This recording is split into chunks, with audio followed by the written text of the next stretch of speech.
And we now have Alice, do we? Yes, sir. Alice, please.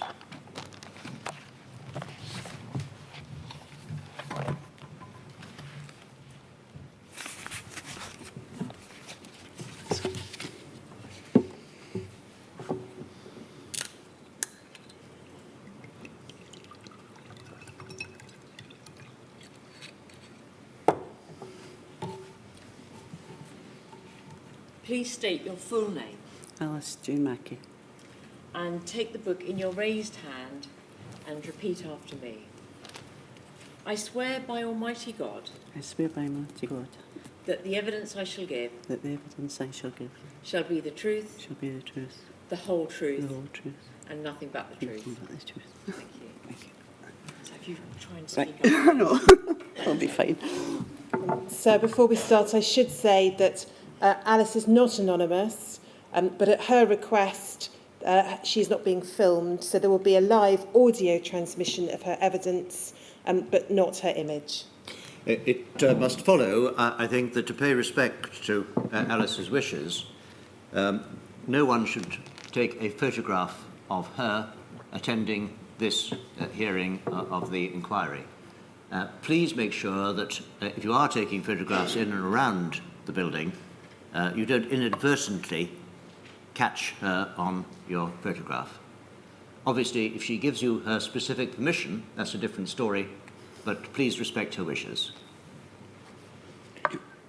Alice, you're here to give evidence about the circumstances in which your husband, Robert, became infected with HIV. Yeah.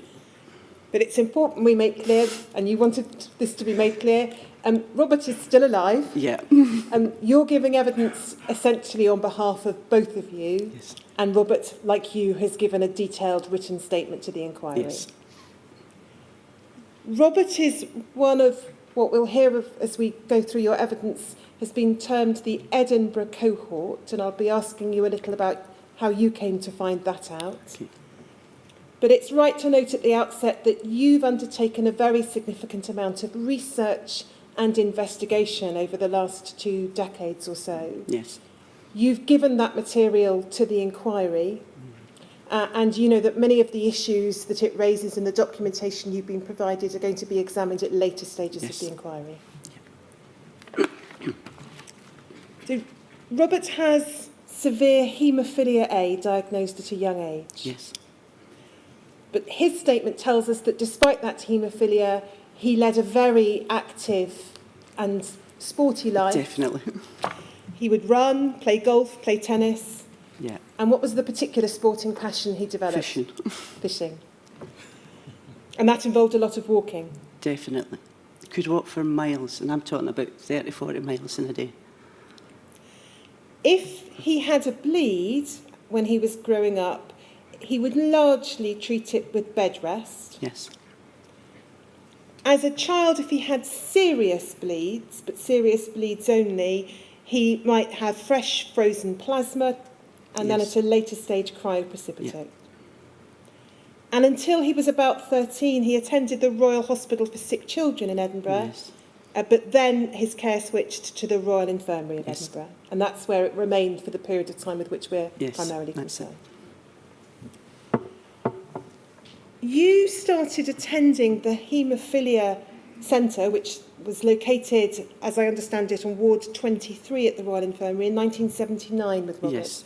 What can you tell us about the facilities that were there at that time? Basic. I was really quite shocked at where patients were treated. It was just a side ward off of the main surgical, well, it wasn't a surgical ward, it was a medical ward. And they were treated, there was 2 seats, a trolley with syringes and everything on it, and it was in a mess. I mean, I have to say it wasn't very clean. And their treatment, to be examined by a doctor, it wasn't the first time Robert was actually examined in the corridor when visitors to the main ward were passing. Or you could be examined in front of other haemophilia patients that was there. When patients did take their treatment, nobody come in to clear up a mess after them. If they didn't clear it, it was left lying for however long. it was not a very clean environment to be taking medication anyway.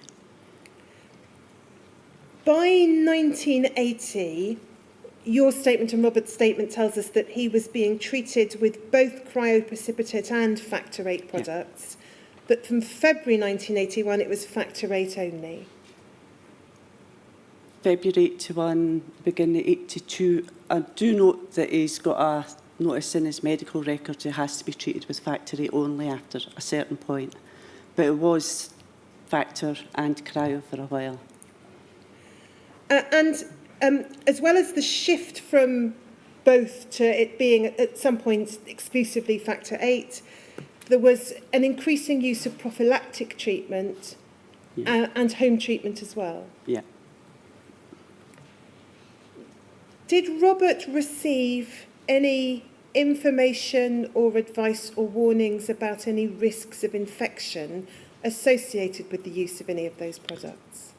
No, but me being nosy, when Robert started getting home treatment, when I was sitting fed up when he was taking the stuff, I would read the package inserts. And on it, I noticed hepatitis was mentioned. But before then, Robert had approached Dr. Ludlam to see if there was any risks to me or any future family members that we had from the factor VIII. And Dr. Ludlam at that time had said there's nothing, just the hepatitis, that Robert would go a bit yellow and that would be it. So after I read it on the package inserts, Robert went back to him again and specifically asked, package inserts, it states hepatitis, and he was still told the same thing. You maybe go a bit yellow, but there is no risk to any of your family members. And that was, as described in your statements and Robert's statements, and you used to accompany Robert to all his appointments. From 1980, April 1982, I attended every appointment Robert had. And a repeated refrain in your statements and Robert's statement is he would repeatedly ask Dr. Ludlam and other doctors for reassurance or information, were there any risks? And he would press for an answer. You have to understand, Robert, he's not scientifically minded, if you understand, but he always wants to know everything to do with his treatment. He always wanted to keep an eye on things. He used to look after younger haemophiliacs. If they were in hospital, he would always go in and check on them, check that they were being treated properly, check that they were looked after, that nothing was going wrong with them. If he thought they weren't being treated properly, he would go and tell the nurses or the staff that they have to do such and such for them. I mean, Robert really was up on all this virus things. He was always really careful. When I met him, and he actually told me about all this, and we started his home treatment, he always made sure I didn't touch anything, there was no blood or anything, because he was always afraid that he could pass something on. But the more he asked, the more he trusted, which is something he shouldn't have done, but the more he asked, the more he trusted these doctors. And it wasn't just one doctor, it was every doctor that he saw, and they would always come out with the same thing. Nothing to worry about, Robert. And in the end, he was actually told to stop asking. You're just causing trouble. Now, the factor VIII products that Robert received were, with one exception, always the domestic SMBTS protein fractionation centre produced factor VIII products. Yes.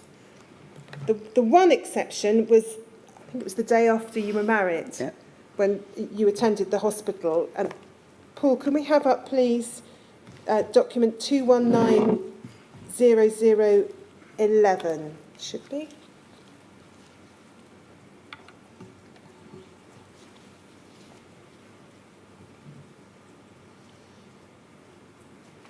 And we can see here, it's a record of treatment. And if we go about, thanks if you stop there, Paul, we can see in the left-hand column about 2/3 of the way down, 7th of June 1981, 3:45, left elbow, armour, and then the batch number given. Yeah. So that was the one occasion that Robert received a commercial product. What was Robert's response when being offered that product? Well, when he was given it, the boxes anyway, he turned round and told the nursing staff that he didn't get commercial factor rate, that he only had Scottish factor rate or plasma. And they turned round and told them, well, that's all we've got, take it or leave it. But what we did discover was his uncles had went up the following day to get treatment, and they had Scottish factor rate. So it wasn't all that was there. And there was also the fact that when you take a new treatment, you're meant to have it as, not an inpatient, but you're meant to go in and sit and take blood tests, blood levels and everything before and after you take it. There was none of that. It was just, there's the treatment, go mix it up, take it, and that was it. Was there any particular reason at that point in the middle of 1981 why Robert was concerned about having a commercial product as opposed to a Scottish product? Not in that city. Robert didn't like factor 8 full stop, right? He had just got in his head into using our stuff, and then he turned up with this completely strange factor 8, one that hadn't been tested for a start. And he just didn't like the idea of taking commercial factor 8 because he was, as I say, he was always wary of what he got into his body, and the commercial factor 8 just was not what Robert wanted. And we can see, if we have up on screen, please, Paul, 2190009, that Robert in fact had a reaction to the commercial factor 8. So if we have the whole bottom half of the page, please, Paul. We can see the reference of married this afternoon, severe bleed left elbow of 1 hour's duration, and then we see at 4:30, which is probably about 45 minutes after the treatment, very uncomfortable reaction following commercial factor 8. That's putting it mildly. What can you recall about the reaction that he Oh had? my goodness. His whole body, and I mean his whole body, come out in hives, spots, everything. He could hardly see in front of him. They actually gave us a route. They wanted to keep him in and they wouldn't stay in. But what they did was they put us away in a wee place, a wee room away where Ward 45 ended up. And we sat there for the rest of the night in a chair. But he couldn't move, he could hardly breathe. They actually gave him cortisone, I think, at the time. It was that bad. And we really thought he wasn't going to get home the following morning. And was it after that reaction that Dr. Ludlam issued Robert with a letter that said he should be given the Scottish product only? Yes. Now, you've described in your witness statement that in 1983 there were changes at the Haemophilia Centre. What can you recall about those changes? We went up one day and it was spotless. Couldn't believe how clean it was. The sin bins, there was big notices telling everybody to use the sin bins, to put their used syringes in that. The trolley was all nice and neat, but the difference was you had to ask the staff for syringes and needles and things. And everybody was made to clear up after them. We eventually, it was round about that time that we also got a small treatment room where a doctor could examine you, which is something they'd never had. New chairs come, the old ones that were covered in blood had all disappeared, and a couple of new reclining chairs for them come. Everything just turned professional. At that time as well, what we did notice was, I'm not sure if it was 83, 84, but the staff in the main ward had all changed as well. The people that Robert had, the nurses and sisters and that Robert had grew up with, treating him, they'd all disappeared, and it was all new staff that was in. And the Haemophilia Centre themselves also got a nurse, which is something they'd never had in all these years. A nurse to themselves was something. And do you attach any particular significance to those changes? Yeah, looking back now, right, at the time, we just wondered what it was for. But it was when the AIDS started, when America started getting AIDS-infected people, and then people started talking about haemophilics in this country. And it was at that time, right at that time, is when the centre changed and everything changed. We did discover later on, which you probably shouldn't mention just now, is the AIDS studies and things like that. But at that time, more blood was starting to be taken from Robert and all these different things. It just, the whole treatment regime changed. They started weighing him. Robert had never been weighed for that I could tell. And they started taking his weight as well, which is something they'd never done before. It was just wee things that you could pick up on. And I was friendly with one of the cleaners that used to clean the main wards, and she always spoke to me. And this day, the first time that we turned up, when this side ward was spotless, she walked right past me. She wouldn't even look me in the face. And I say to myself now, even the cleaners knew about the risks of why they were changing the wards like this before even the patients knew. The whole thing was completely different to what it was in 82, 81, 82. And as you've just said, it was at this point you noticed more and more tests being undertaken, blood being taken. Blood, not tests being undertaken, blood being taken for routine, just as normal routine bloods is what we were told. And were you told the reasons for it, for the weighing of Robert? It was just something new that they were to do, new procedures. And at some stage, there were requests to Robert to donate blood. What can you recall about that? Not just Robert, his uncle, well, one of his uncles used to donate pints of blood.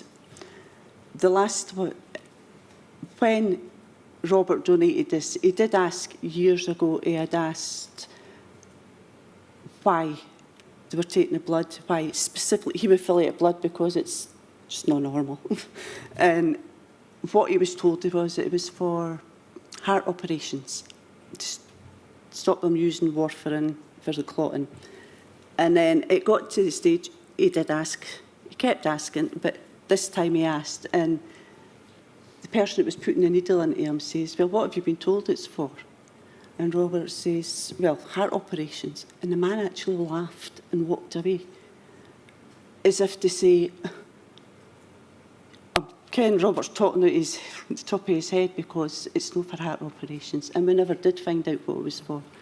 And in 83, Robert gave, Dr. Ludlam requested plasma-free, factor 8 free for plasmapheresis. And the beginning of 83, I would have thought was a bit risky because people had AIDS by then. Haemophiliacs were known to have had AIDS. Never mind hepatitis, because everybody had hepatitis by then as well. But we didn't know that at the time, so. Now, you've explained in your statement that it was around this time, approximately 1983, Robert began to pick up, as others had, about the illness in America that was killing people, and he started asking doctors about that. What did he ask and what response did he get? Robert, we didn't have... Our lifestyle at the time was busy with one thing or another, just doing things. So we never bought papers, we didn't really watch the television. It was the radio that we listened to. And Robert started hearing things. He didn't know what to call this thing, right? He didn't know AIDS, HTLV3 or anything like that, but he knew it was killing people, not haemophiliacs specifically, but people. But Robert's brain told him, people that are getting this are blood donors, just the general public. So is blood going to be safe for factor 8? And he was in the hospital and he asked Ludlam, he asked every doctor that he saw about this disease. As I say, he didn't know what to call it, so he couldn't pin them down specifically to it, the name.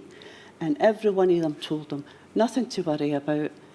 Our factor 8 is safe, it's always checked, it's checked for every virus, and constantly. And he asked that much that other patients were asking the doctors the same questions. They didn't know why, but they were asking the same questions. And Robert got told if he didn't stop asking, he would be barred for the hospital.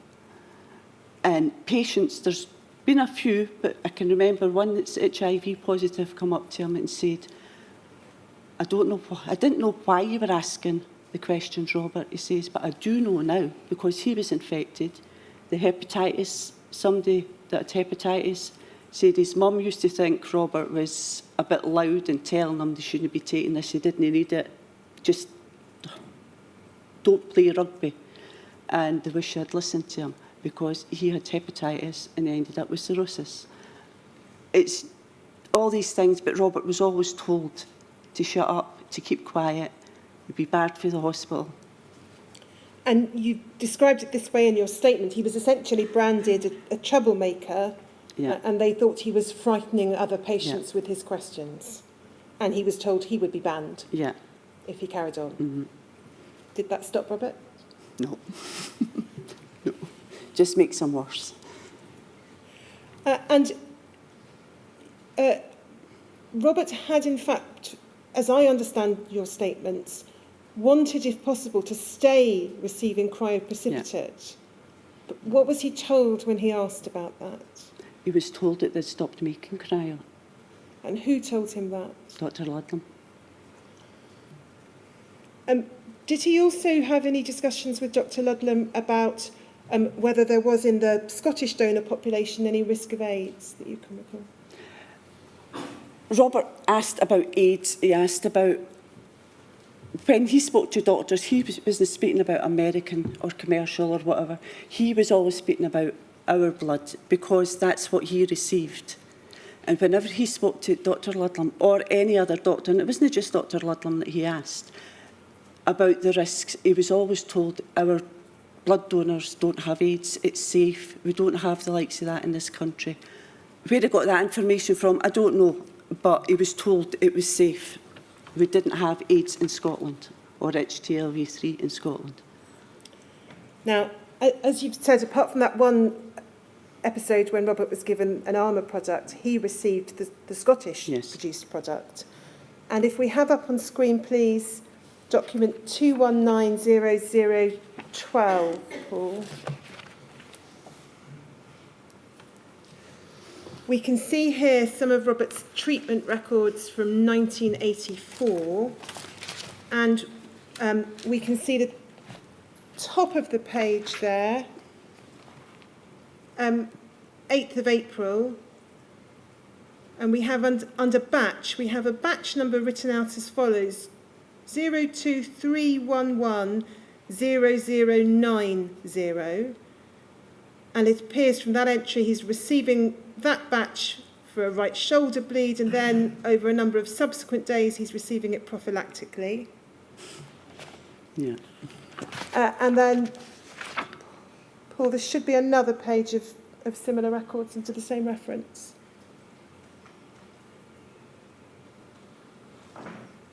Do you have that? Well, there is another set of similar records for March 1984, which again show, and the date is, I think, the 2nd of March, that full batch number, that same batch number is written out, and that's shown as being for a left elbow bleed. And then we see the full batch number again in early April.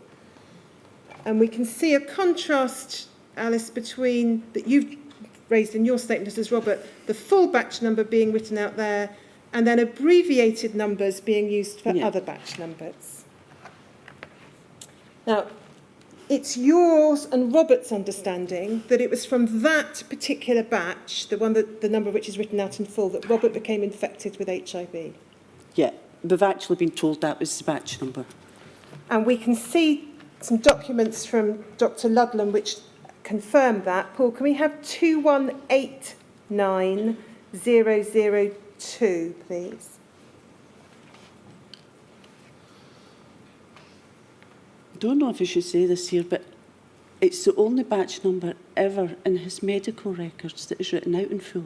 Well, I was absolutely going to ask you that question, Alice. So, you and Robert, looking at his records, have identified that these are the only occasions when they're written in full. That's written out in full, and I'm talking about for 30, 40 years. It's the only batch number.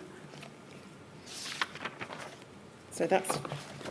And it's not just in his treatment record sheets, it's the completion sheets that the staff, the nursing staff fill in at the end of the years, or is you're getting your Factor 8, the nurses write in a separate form, and it's in that written out in full as well, and it's the only number. Sorry, Alice, we're having difficulty with documents. Thank you, that's the one. So, if we look at this letter, it's not terribly easy to read, but we can see it's dated the 17th of September 1987. It's from Dr. Ludlam to Dr. Wensley.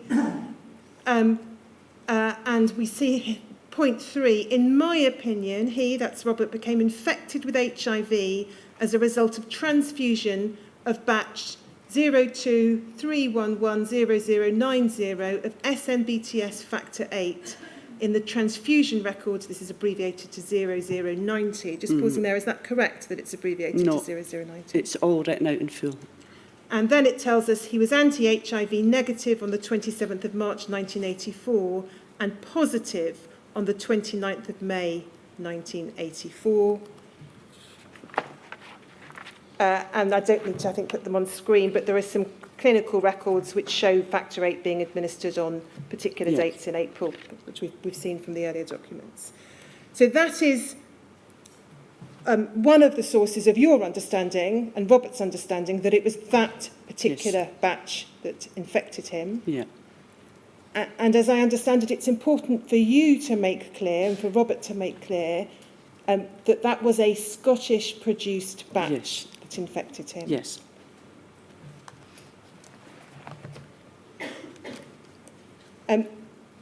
Now, some years later, in March 2003, Robert wrote to Dr. Ludlam asking similar questions about when he'd become infected. And if we have up on screen, please, Paul, 219 I actually wrote the letter. 003. Sorry. It was actually me that wrote the letter. Yeah.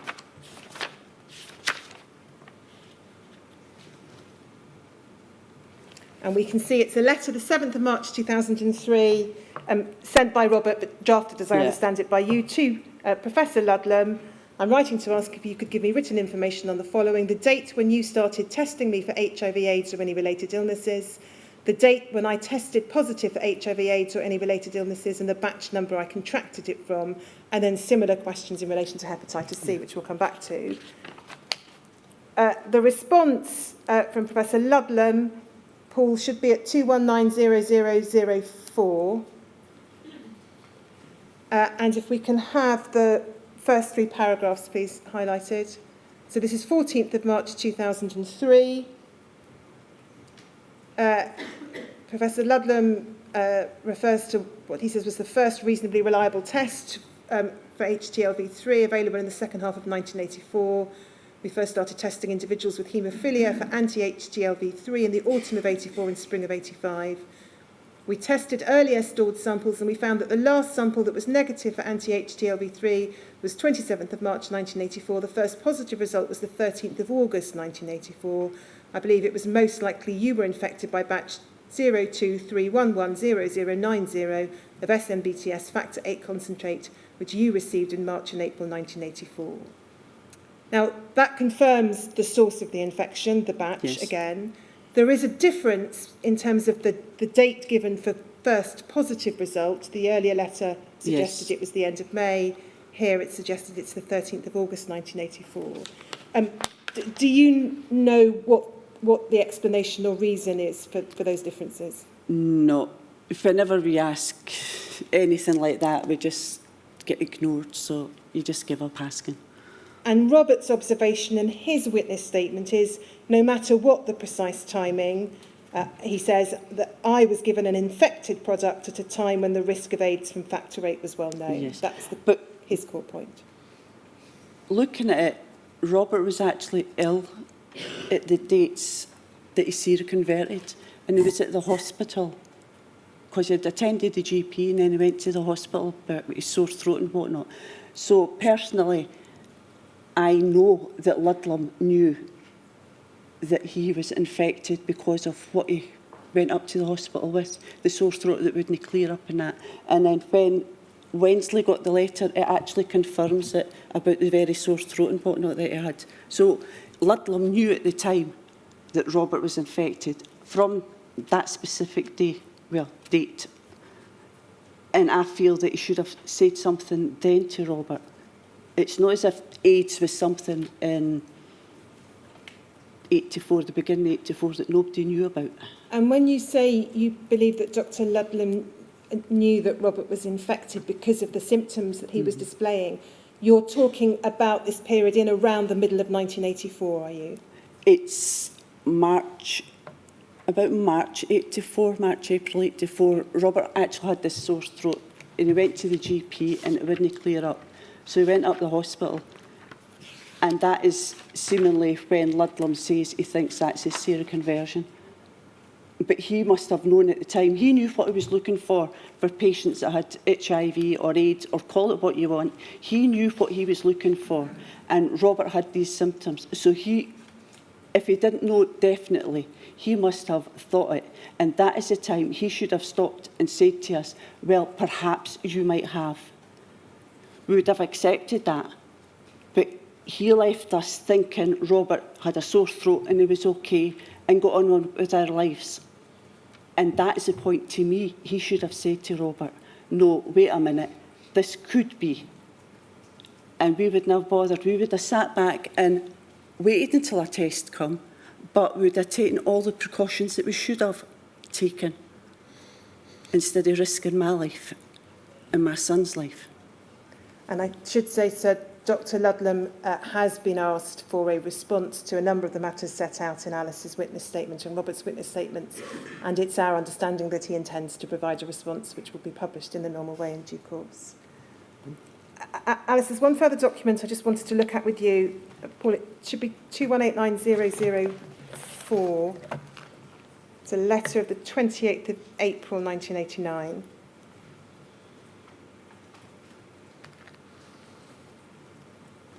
That's it. And if we could just have the text highlighted, please. So it's a letter, again, from Dr. Ludlam. I should be most grateful if you could send me formal HIV reports on the above individual. According to our records, he has serum samples tested on the following dates. And then there are a list of dates: 12th of January 1984, 1st of February 1984, 14th of March 1984, 27th of March 1984, what looks like it might be the 9th or 8th or 9th of May 1984, 13th of August 1984, 21st of November 1984. Was Robert informed, did he give his consent to, being tested, whatever the precise dates, for HTLV3? No. Just pausing there for a moment. Although it could be the 8th or 9th in the list, if you look down to the penultimate paragraph, yes, the first seropositive on, and then there are two numbers, looks like the 29th or maybe 28th of May. So obviously, it's because that date isn't in the earlier column. Yes. It's either the 8th or 9th of May or the 29th of May, which is perhaps more likely. Yes. So Robert was not aware of any tests being undertaken at this time Definitely for HTLV3. And it's again right to note that Robert has raised in his witness statement the question why he continued to be given factor 8 and given it on a prophylactic basis once the risk of AIDS became known. And he has said it would have been very easy for him to alter his very active lifestyle to ensure he didn't require treatment. It would have been. If necessary, by going back to the regime of Robert red would dress. have stopped taking treatment altogether if there was any risk until something was found. I know people say, oh, it's life-saving treatment in this, but Robert survived. His uncle survived, friends survived with all this treatment. He didn't actually need it for all these things. He bed rest, like they used to do when they were younger. All these things would have been quite happy for Robert. He would have stopped decorating and carpet laying and things like that. And your statement raises this question: when did the sample come back positive? When did Dr. Ludlam first receive a positive result? Because you cannot tell from Robert's medical records when that was. Yeah. And you've referred to the way in which the particular batch that infected Robert was written in the records, written differently in the treatment sheets, unlike other batches. What concern or suspicion do you have in relation to that? Can I talk about Ludlam's AIDS study? Because that's what the batch number is connected to. Yes. Right. We discovered when we got his medical records that an AIDS study was carried out on Robert and people, other haemophiliacs, from March or something, 1983. And there was 32 patients were getting studied, research studied, call it what you want. And 50% of them became infected. 50% of them became infected with this batch, same batch, and this same batch that's written out in full. Personally, I'm trying to put it diplomatically here. Personally, I think that Ludlam knew that these haemophiliacs were eventually going to get infected, and I think he knew that this batch was the one. I know I shouldn't say it. I put it down to maybe they were doing heat treatment, and the only way you can test if something works in a patient is by giving it to the patient. You understand what I'm saying? And I think it was maybe part of a heat treatment trial. 50% got and 50% didn't. And I can't prove that, so it's just my thoughts. you've referred to AIDS study, and you found references to that in Robert's medical records. We can have up on screen, please, Paul, 2190010. I just don't understand why the number is written out, the only number that infected him is written out in full. And it's not just once, it's whenever he had it. And then the nursing staff, they wrote it out in full when they were completing their records for Robert. And it's the only number, again, that's written out in full. Why? It was highlighted for some reason. And it's not retrospective highlighting either, because we filled in the forms, we had to return the forms, the nursing staff filled in their forms. When Robert got his factor 8, they took a note of the batches that he got before we took it home. So it was at the time this stuff was filled in. So why is this number specifically written out in full? And it gets me angry to know that this number's written out in full, and I don't know why. If we look at document 2190010, which should be on the screen in front of you, Alice, this is one of several references that you have found in Robert's medical records using the phrase AIDS study. Now, the date at the top on this is not particularly clear, but it's a 1983 date. Might be 1st of April 1983, but we don't at the moment have a better copy of it. If we turn to the next page, we can see a stamp in the top left-hand corner, which is March 1983. Again, we've got the terminology of AIDS study. If we turn to the next page, please, Paul, we can see a date at the top, 21st of November 84, and then we see the words haemophilia AIDS study, and then to the right, we also see the term AIDS study, and the date there is 12th of June, but the year is cut off. Was Robert ever given any information at the time about any participation in or enrolment in any kind of AIDS study? No, and how could he have given permission for it if he didn't know the AIDS existed? Because at this time, when this AIDS study started, according to Ludlam, there was no disease, infection, virus, call it what you want. There was nothing there to worry about. So how could he give permission for this to go on if he didn't know about it? And is this correct? It was only when seeing his medical records years later that Robert saw this reference to AIDS study and and understood or believed that he had been enrolled in some kind of study without his knowledge and permission. Yes, we were looking. One of the reasons we really read his medical records at the time is when we requested them, it really took a long time. And every time I phoned up, I was told they were either at the legal department or they were with Dr. Ludlam. And this went on for some considerable time. And I think the secretary I was speaking to was getting fed up with my phoning. So I thought, well, what can they be clear now? Really, in the days, I didn't think that doctors would do these kind of things. So when we got them and I started looking through them, and the word AIDS study just hit me in the face. It really did. But everything just started. As soon as I saw the word AIDS study, it just fell into place for some unknown reason, because years before, my dad had given us an MRC booklet. Didn't know why he gave us it, but it was inside the booklet was about Dr. Ludlam and his Edinburgh haemophilia cohort. Well, at the time when I read it, I didn't think it had anything to do with Robert. I kept it for 30 years almost now. But at the time, I just put it in a drawer and left it. But as soon as I saw the AIDS study, I went to the MRC booklet. It just connected straight with that.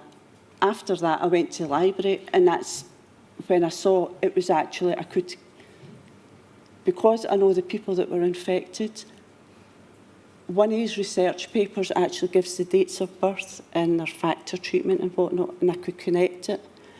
And Robert's was there. That's how I knew Robert was one of his haemophilia AIDS group.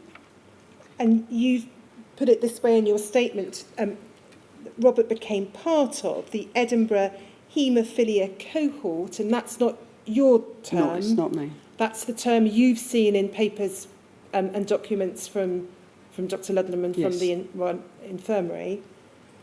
And you've set out in your statement, again, various extracts from later medical publications which refer to this cohort as one of the most extensively studied group of HIV-infected individuals in the world. Yeah. But Robert did not know he was being studied. No.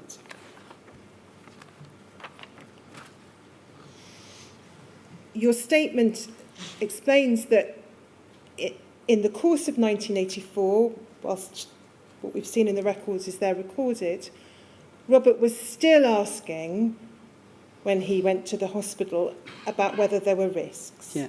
Robert, I don't know what made him ask it, because sometimes I would even say to him, what do you keep asking for? Shh. I mean, just because he went on and on and on about this. And every doctor always said the same thing. And in the end, whether he believed it or not, he accepted that there was no risk, because you ask that often, you have to start believing. And he says now he wishes he had stuck to his own intuition, but he didn't. He believed these people that he was meant to trust. Now, in December of 1984, Robert received a letter from Dr. Ludlam inviting him to attend a meeting in the lecture theatre at the Royal Infirmary. Yeah. You attended that meeting with Robert. Yes. What can you recall about the meeting? To begin with, it was short notice, right? It wasn't well planned, it was just short notice. And it was supposed to be 2 lecture theatres.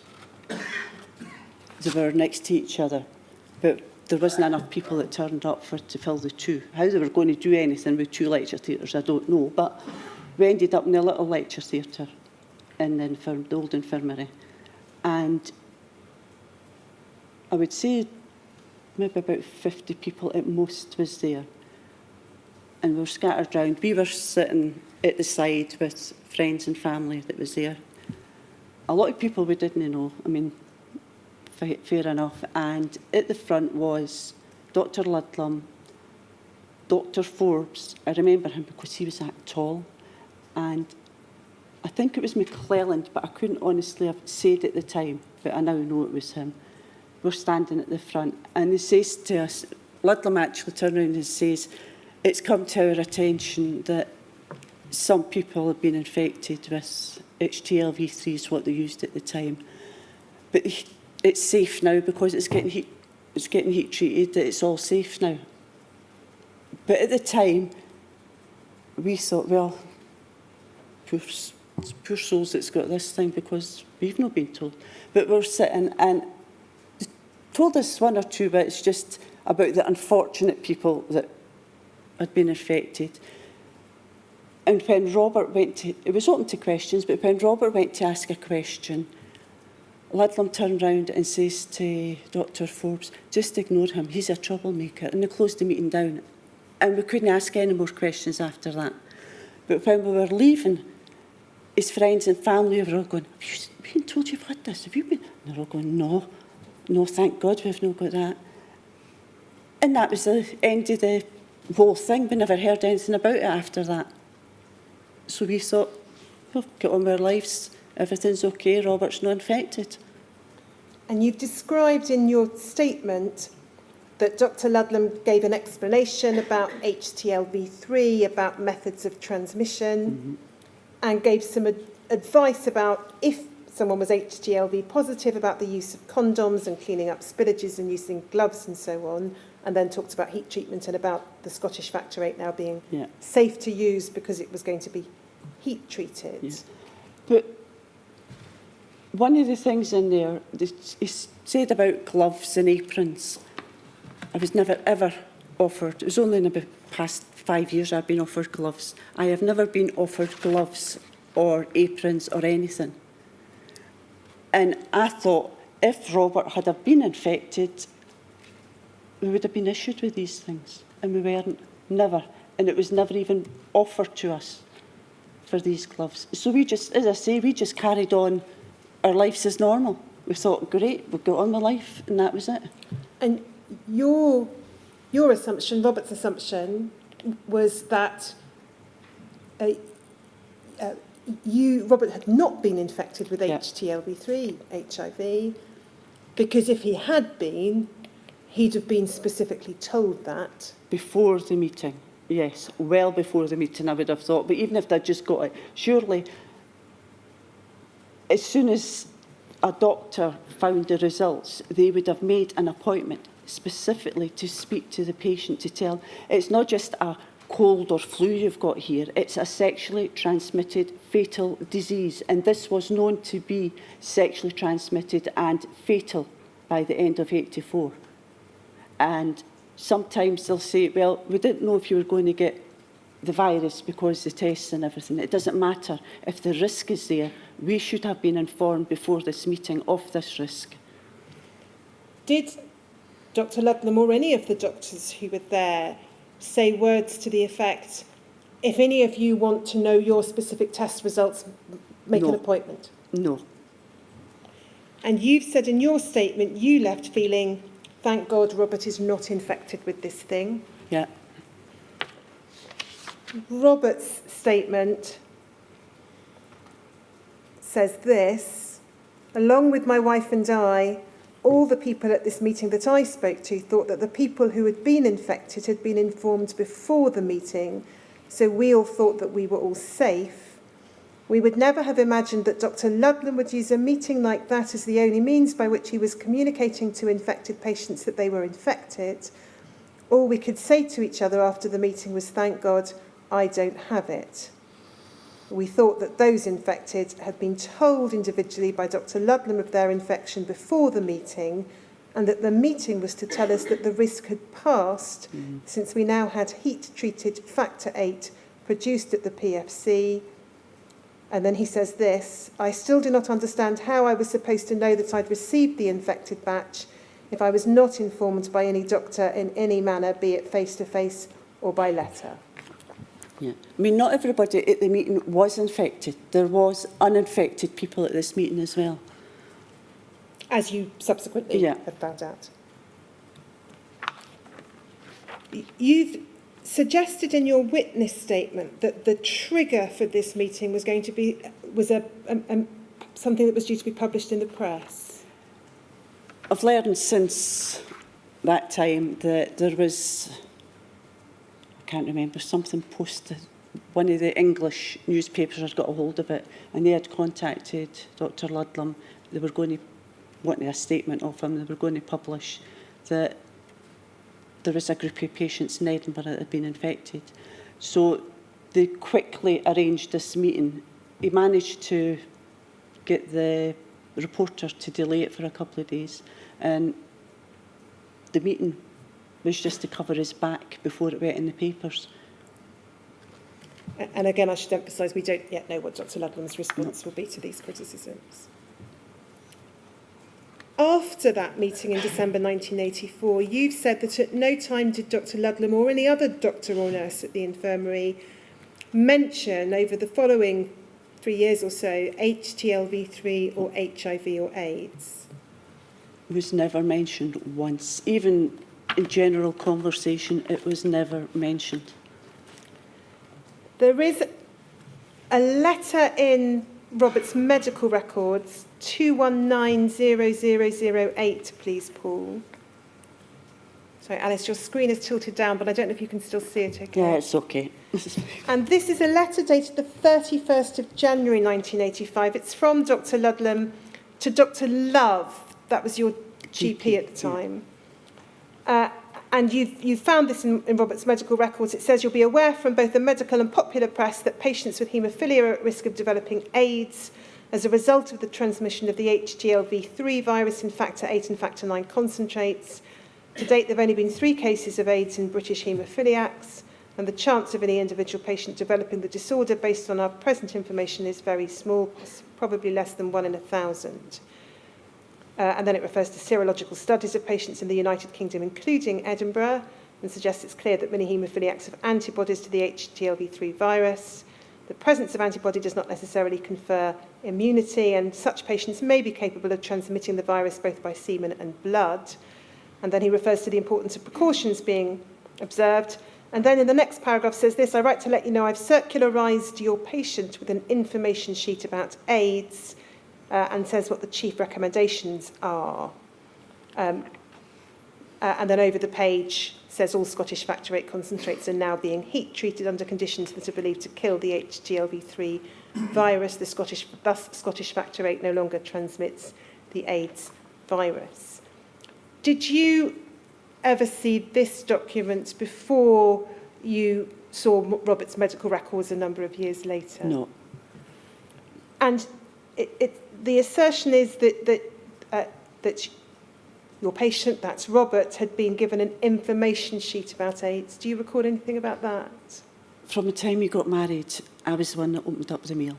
Robert used to just leave letters lying, so I always opened up the mail, and I never received anything, any information leaflet through the post. I would have panicked if I'd saw something like this. You have said in your witness statement this: Dr Ludlam put my life and our son's life at risk by not telling me or Robert, and that makes you very angry. And it's also a source of great anger to Robert. Yes.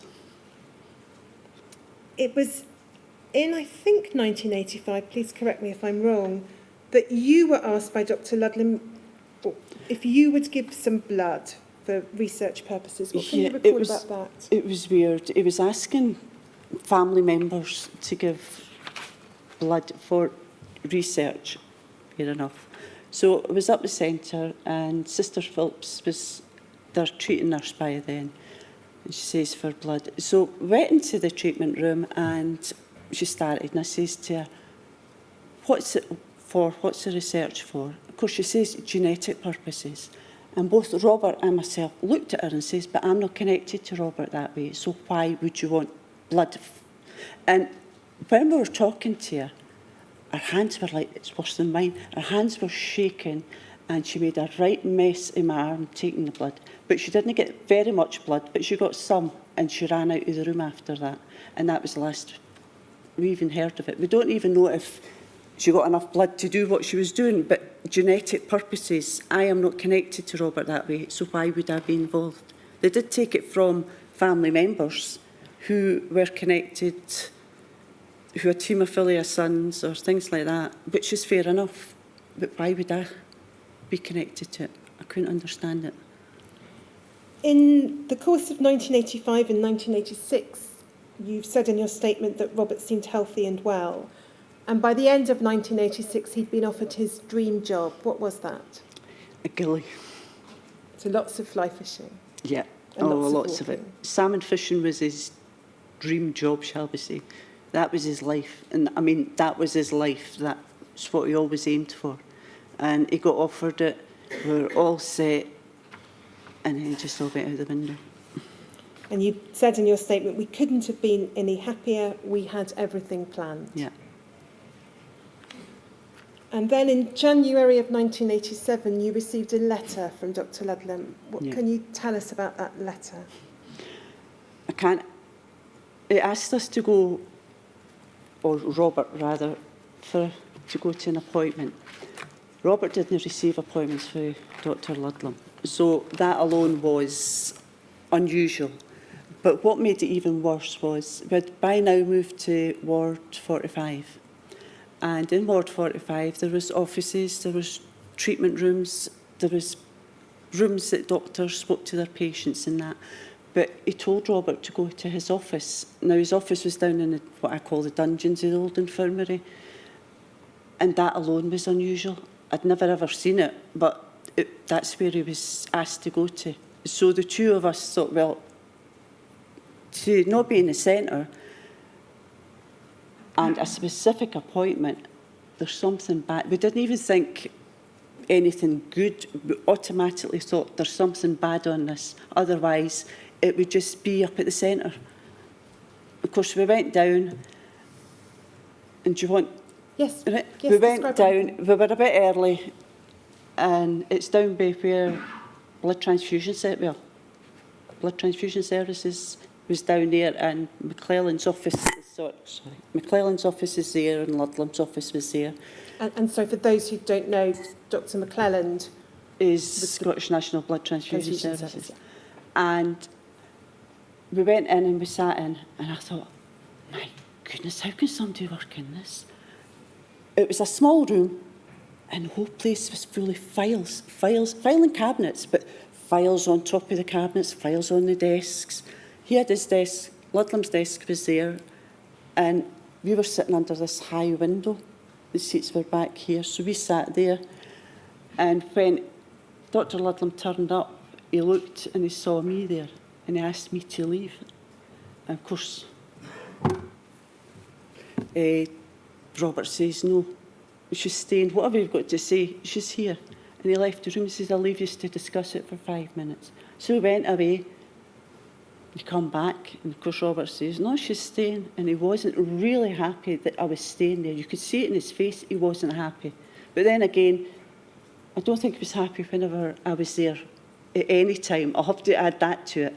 But we sat down, and all he says, the opening sentence was, have you had sex with any other men, women?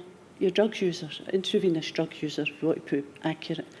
And Robert had said no to it. Just come out of the blue. He didn't lead us up to any of this. And then it's come to my attention that you've been infected with HTLV-3, AIDS, and that was it. And Robert, of course, turned round and says to him, we didn't think asking when he had tested, but what Robert says to him is, how did I get that? But what Ludlam went on to say was, he had met the donor was a homosexual, and he was dead.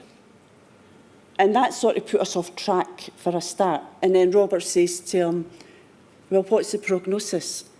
Because by this time, we didn't know much about AIDS, but we knew enough to know that it killed. And he turned around and says to Robert, well, I've got more chance of dying a heart attack, Robert, than you've got to die in AIDS. And that was it, finished. Got up and he walked out. But every time he was talking to us, he was writing in what I thought was Robert's medical records. He never looked at us. He never sat down and said anything. He never explained. Well, what he did say was that we couldn't have any more children. And he asked what protections we were taking. Well, we weren't, because we were trying to have another one. And he got up and walked out. It was just, that was the end of it. And we were left sitting there, and we got up, we left, and going home, For the time I left his office, we went home, and we never said a word in the car. 30 miles or something. We sat in the car, never said a word. We got in the house. Robert stayed down the stairs. I went up the stairs and I cried. That's all I could do. I couldn't cry in front of him because then I would have hurt him. So after, I think it must be about an hour, the two of us were separate. I went down the stairs and we didn't really talk because at the time when we were told, the two of our minds were active. We know no one can tell us when you get told bad news, you do not remember. That's what people tell us, and it's not true, because when we get bad news, we remember everything. But when we got home and we had time to sit and relax, if you can call it that, and things were going through in our minds, the two of us worked it out ourselves. And then we got together and started to discuss it. And all Robert could think of was his job. He couldn't do that. We thought he had actually just been tested, so we didn't think my life was at risk, our son's life was at risk, or anybody else's. We really just thought, Robert, that was all that was in our minds. My mind, it was Robert. Robert was the one that I knew was going to die.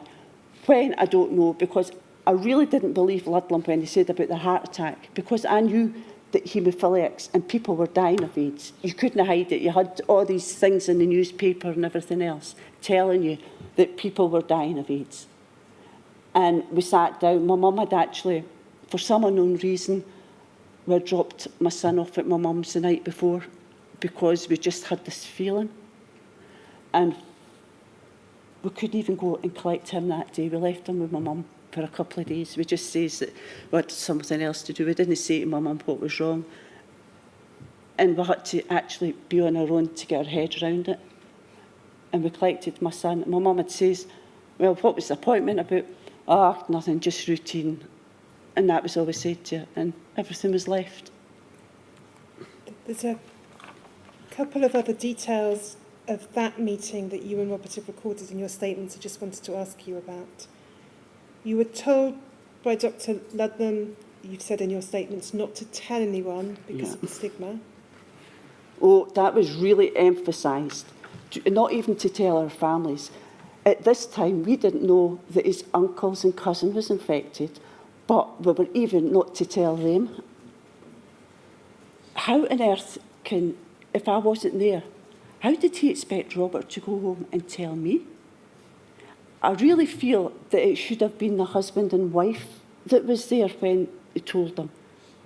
I would have went crazy if I had left the meeting and Robert was told that, because it's not something he should have been told on his own. The way he was told and the way his family was told, it just is not, I'll put it politely, acceptable. It's the only word I can put, that I wouldn't use words that I shouldn't use. And is it right that Robert or you asked Dr. Ludlam how many haemophiliacs were affected? Robert asked at the 1984 meeting to begin with. That was one of the questions he tried to raise when the meeting was closed down. So when he had this meeting, he had said to him, well, how many are infected with this? And all Ludlam says was just a few. And that was it. And that was the question he asked again in January 1987, and the answer was just a few. Just a few.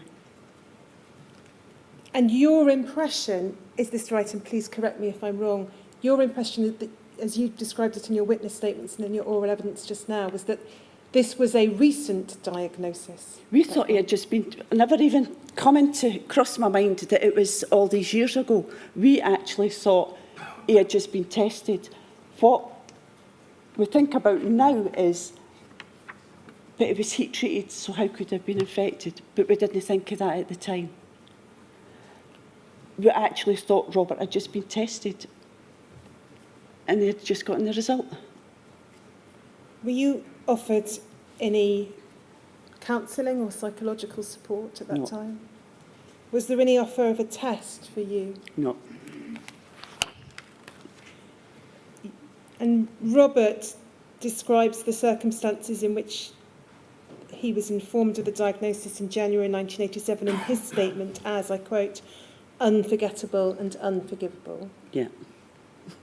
And says this, again I quote from Robert's statement, we were left to go home, keep secrets, and just live the rest of our lives with nothing ahead of us but lies. But that's what we lived like. It was lies and secrets, secrets and lies. That's all we lived from that point on. That was it. That was our life. Secrets. You couldn't talk to anybody. You couldn't tell them the truth. I don't know if I should say, we did say to one family member, and we got asked to leave their house. And that just, well, Ludlam must be right. What can you do if a family member can't understand it? You don't tell anybody. And that's how we lived. The three of us lived as a family from then on. I'm just going to ask you about Robert's diagnosis with hepatitis C. You say in your witness statement that in February 1990, in a letter dated the 20th of February 1990, from the Royal Infirmary of Edinburgh, you were told this: a new blood test has recently become available for assessing hepatitis, and we would like to evaluate its usefulness. If the early promise of the new test holds good, it's likely to be very valuable for evaluating both the suitability of blood donors as well as the safety of factor VIII and IX concentrates. We wish, therefore, to review case records to assess if and when individuals have had hepatitis or been jaundiced. We also want to relate the blood test results to the use of different forms of treatment. What was yours and Robert's understanding of what that letter was telling you? It was just a new test for hepatitis. And by hepatitis, we knew hepatitis as hepatitis A and B. We didn't know about non-A, non-B or hepatitis C. And we actually thought that much about it. We didn't even return the questionnaire and we didn't sign anything. So whether they actually went to Robert's records and done it or not, because we didn't return anything, given written permission to do it, whether they actually checked his records or not, I don't know. And then you've described in your statement a meeting in May of 1993 at Ward 45 at the Royal Infirmary, when Dr. Ludlam suggested that Robert would need a liver biopsy or endoscopy to see if he had hepatitis C. Yeah. What can you recall of that discussion? They'd said to Robert about this new hepatitis, and as soon as they mentioned liver biopsy, Robert, no, it's not. Robert actually, I'm putting it more politely when I say, told them it wasn't a good idea to cut into haemophiliacs in any way. So he told them no, and they offered him an endoscopy. And he says he would think about it, but he said no in the end to that as well, because it was still too risky for him. But they never said to him hepatitis C or what exactly it was. They didn't say that they could test for it. They didn't say they could take a blood test or they had been taking blood tests for it. They didn't say any of these things.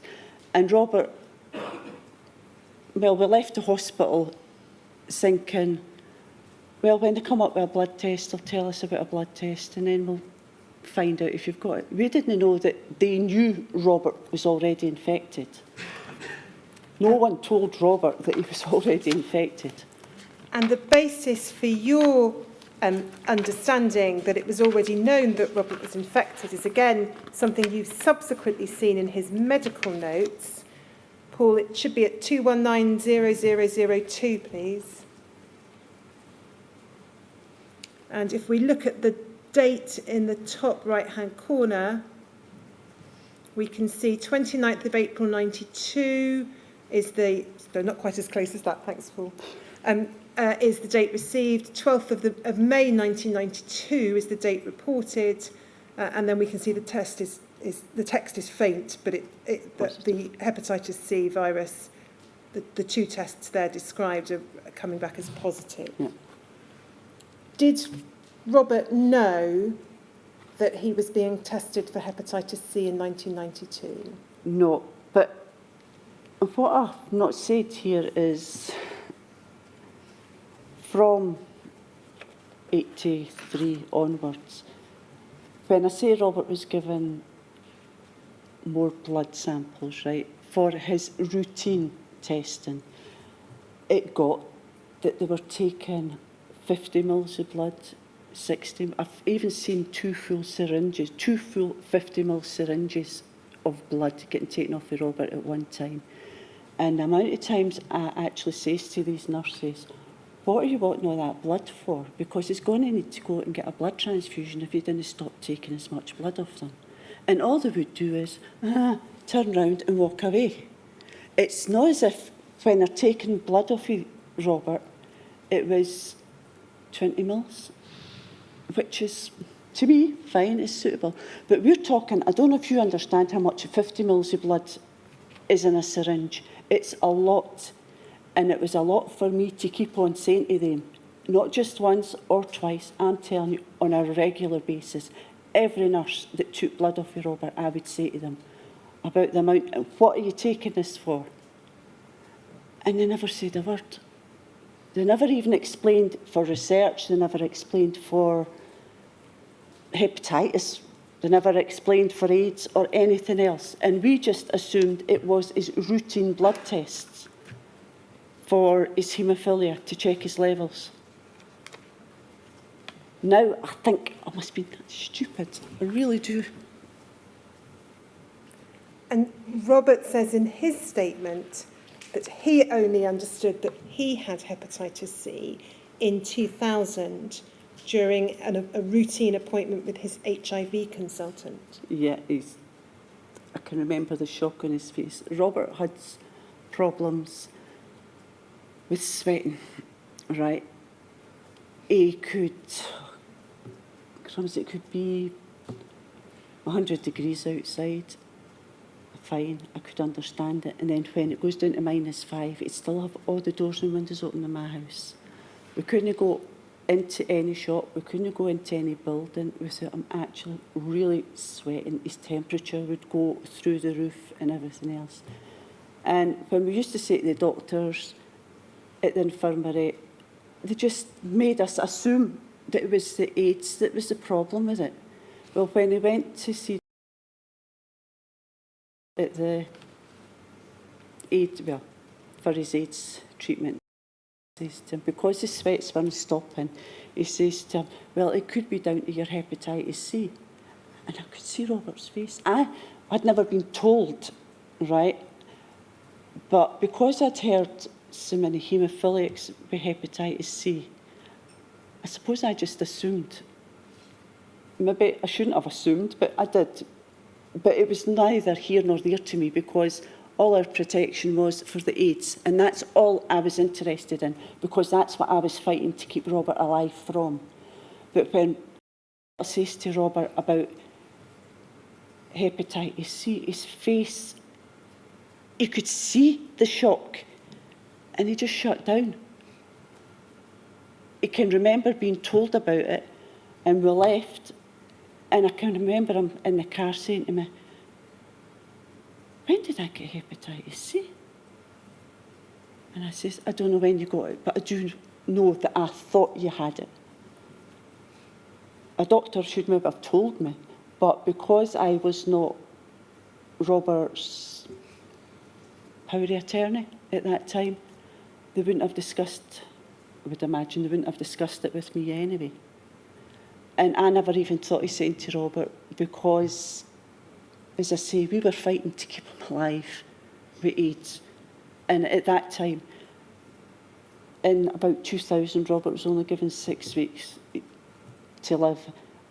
And any time after that, it was a fight to keep him going. And I didn't want to put any more pressure on him. There's lots of things that come up about that time that Robert couldn't even tell you about anyway. And the first thing he remembers is saying to him, hepatitis C. And then it all just blew up again. I thought, oh, here we go again. And it just... But your suspicion or belief that he might have hepatitis C was based upon your general understanding by then that many haemophiliacs had been infected with hepatitis Yes. C. It wasn't on the basis, as I understand your evidence, correct me if I'm wrong, of anything that was said to you by any medical professionals. No one ever said. They used to say to Robert about drinking, but you drink too much, a doctor will say to you, cut down your drink. You smoke too much, they'll tell you, cut down your smoking. So Robert, all this time, just thought, I mean, he knew he was drinking, don't get me wrong, he knew he was drinking too much, but it's just something a doctor says. But they never says to him, you've got hepatitis C, Robert, take care of your liver for this reason or other. They never come out with anything like that to him. You also, or Robert received in 2004, letters about potential exposure to the risk of VCJD. We've got letters. I'm not going to ask you to go through them in the course of your oral evidence, but what do you recall, if anything, about the receipt of those letters and yours and Robert's reaction? We did receive, and we received maybe 3 different times we received them. And the first time, I actually ticked the box and sent it back saying that we didn't want to know anything because, again, I keep saying this, I was more interested in the AIDS. CJD or anything else to me was just something extra. Nobody told me the seriousness of all these other things. To me, the seriousness was the AIDS. So I returned the form and says we didn't want to know anything.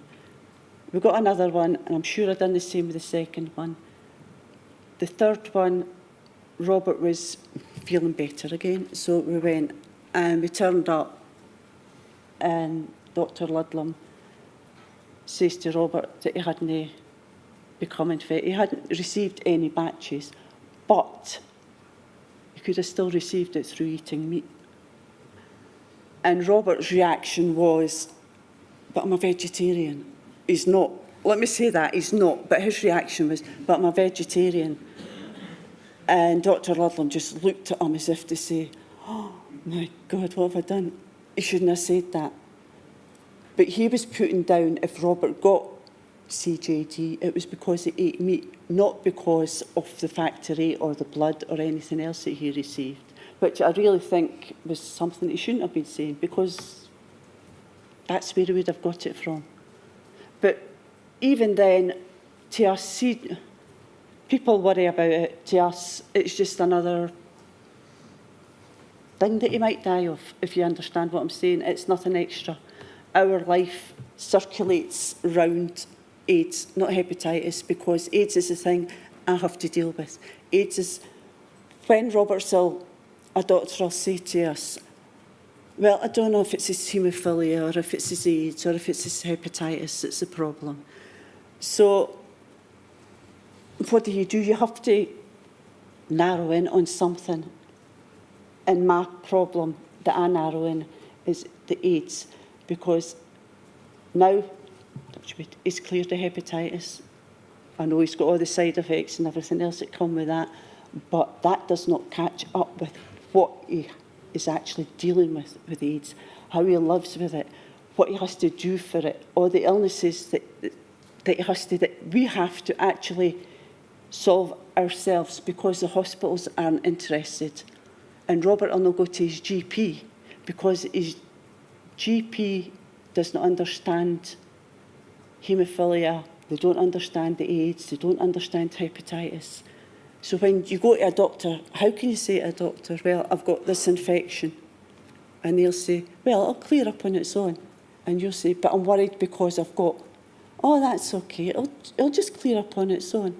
And you go away. So we've got to go and try and find cures, remedies, all these things to solve Robert's problems. And we don't go to doctors and hospitals unless there's something that, after a certain length of time, we cannot clear. We go up to the infirmary, and it got to the stage they didn't want to discuss things with Robert. If he had an illness, at the beginning of all this, we were told, any problems, go to the infirmary, the haemophilia centre. and they don't want to know. They really just don't want to know because they don't know. They don't know haemophilia, AIDS, hepatitis. They do not know the difference in the illnesses, and they don't know what to treat. We go to the infectious diseases unit, and the doctor we have there is now very understanding, and she'll sit and listen, and if she can help us with anything, give Robert a medication or that, she will. But she's very careful because it could cause bleeding. So the doctors don't know what they need is somebody that is there to be able to tell and treat a haemophiliac that is infected with more than one thing, more than haemophilia, and there is not anybody out there. And the doctors will admit that. There is nobody out there that can treat a haemophiliac with all these different viruses. And that is something that should have been done years ago. And we just keep having to fight ourselves. We shouldn't have to fight for all this. Somebody should be there for us. Somebody should be there to advise us. If something's wrong, tell us it's okay, we'll sort something out. We'll get our heads together and we'll discover what's wrong. And not once have they ever said that. I did complain once with Dr. Ludlam and another doctor in the room about Robert's treatment, because I kept asking, well, is his treatment for AIDS going to affect his treatment for haemophilia? Well, we don't think so. And I maybe didn't say the right thing, and Dr. Ludlam says, well, she's doing the best she can. Of course, I turn and says, well, your best's not good enough.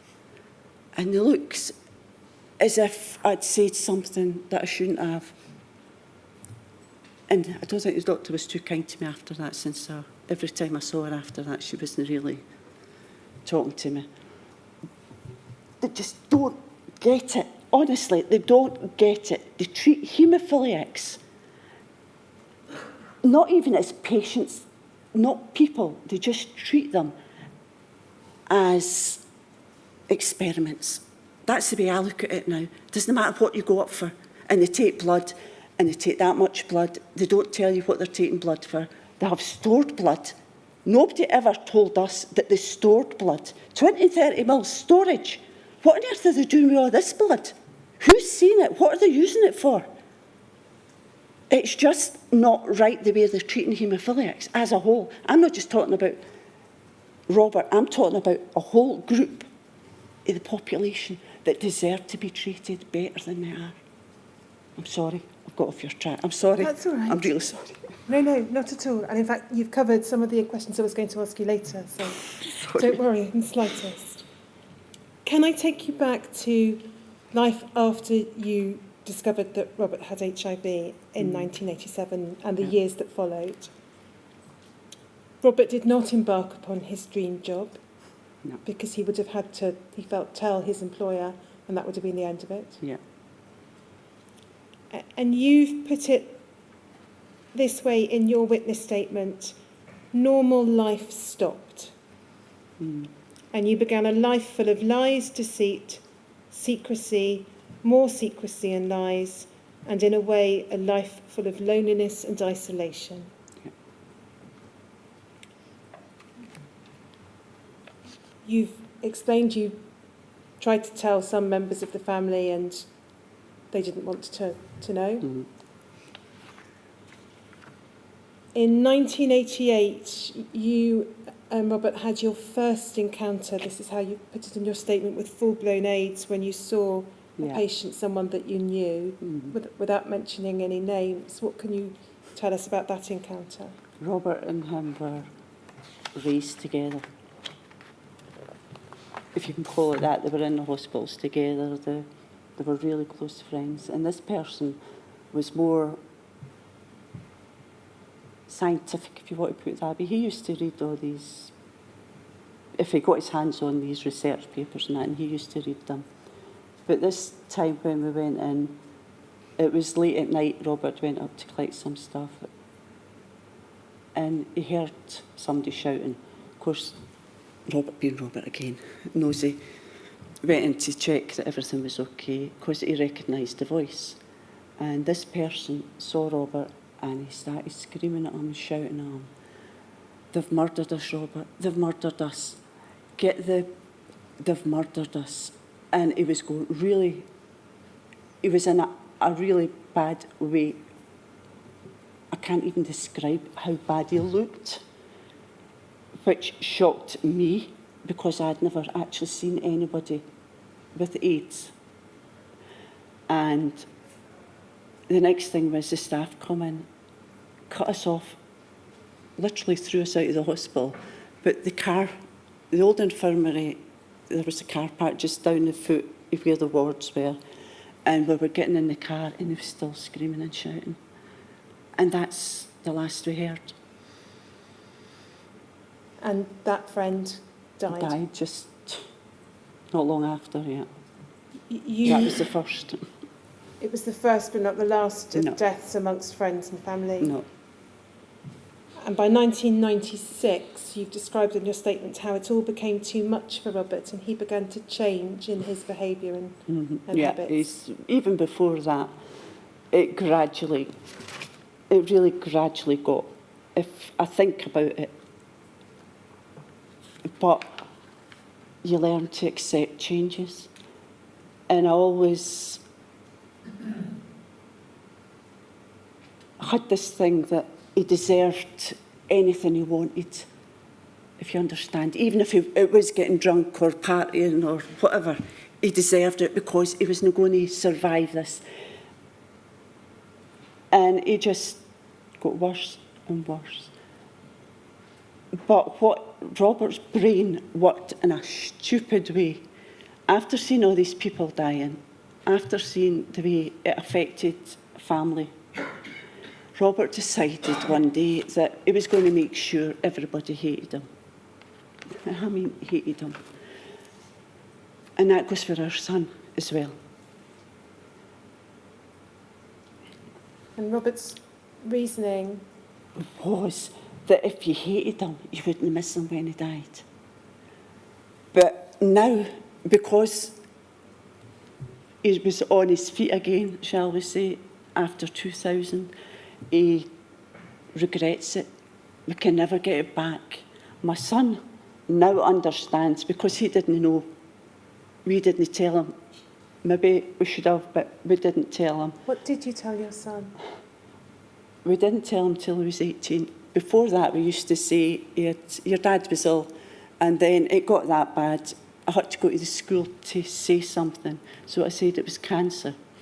So all through school, and you could say the school thought his dad had cancer, because sometimes if Robert was up during the night, would be, could you take out? Yes. Sorry, thank you. Can we just pause the just hold on a moment, Alice. We'll stop the live transmission.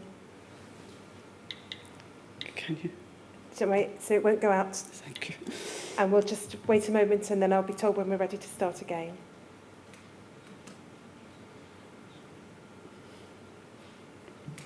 Okay, right, we can start again. So we won't refer to any names. Right. The school, because we were up during the night and things like that, he was going to school maybe late, or his homework wasn't getting done because of the atmosphere in the house and things that were happening. We should have maybe said to him then, but I eventually says to him his dad was dying of cancer, because his friends started to ask, what's wrong with your dad and all this? And in the end, when he was 18, that's when we told him. And he just,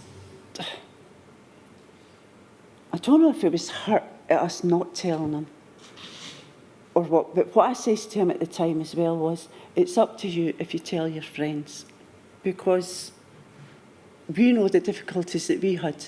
And what he said to me was, if there are any friends, they wouldn't bother. They'll just get on with life and that'll be it. And some, I have to admit, he's still got some friends, and other ones disappeared because of what was wrong. Fair enough. But that was another thing. We should have been maybe advised on how to tell children, because it's them that are the ones that suffer. They're the ones that are at home. And I think we should have been advised, or someone should have said to us, do you want us to help you explain? All these years Robert went through thinking, all these years Robert went through trying to get our son to hate him. And our son did hate him for a long time. And it wasn't fair. It really was not fair. He couldn't do anything with him. When his friends used to come in and they'd go up the stair, because I liked my son to be close, if you understand. I liked to keep an eye on him. Maybe it was just overprotectiveness, I don't know. So his friends would come and they'd go up to his room and they'd do play, whatever it was up there. And his friends used to start asking questions. But when Robert again started on the drink, it got that their parents were passing remarks about his dad being a drunk. And in the end, I think preferred... Sorry. We'll stop the transmission again. Don't Sorry. worry. Don't worry. If we just pause for a moment, we'll stop the live transmission and I'll ask you again.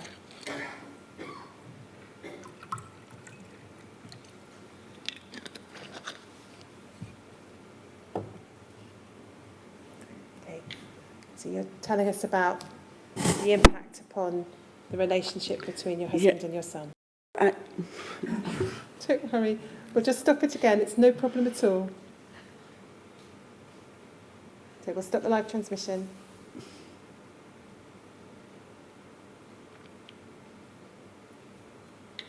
Okay.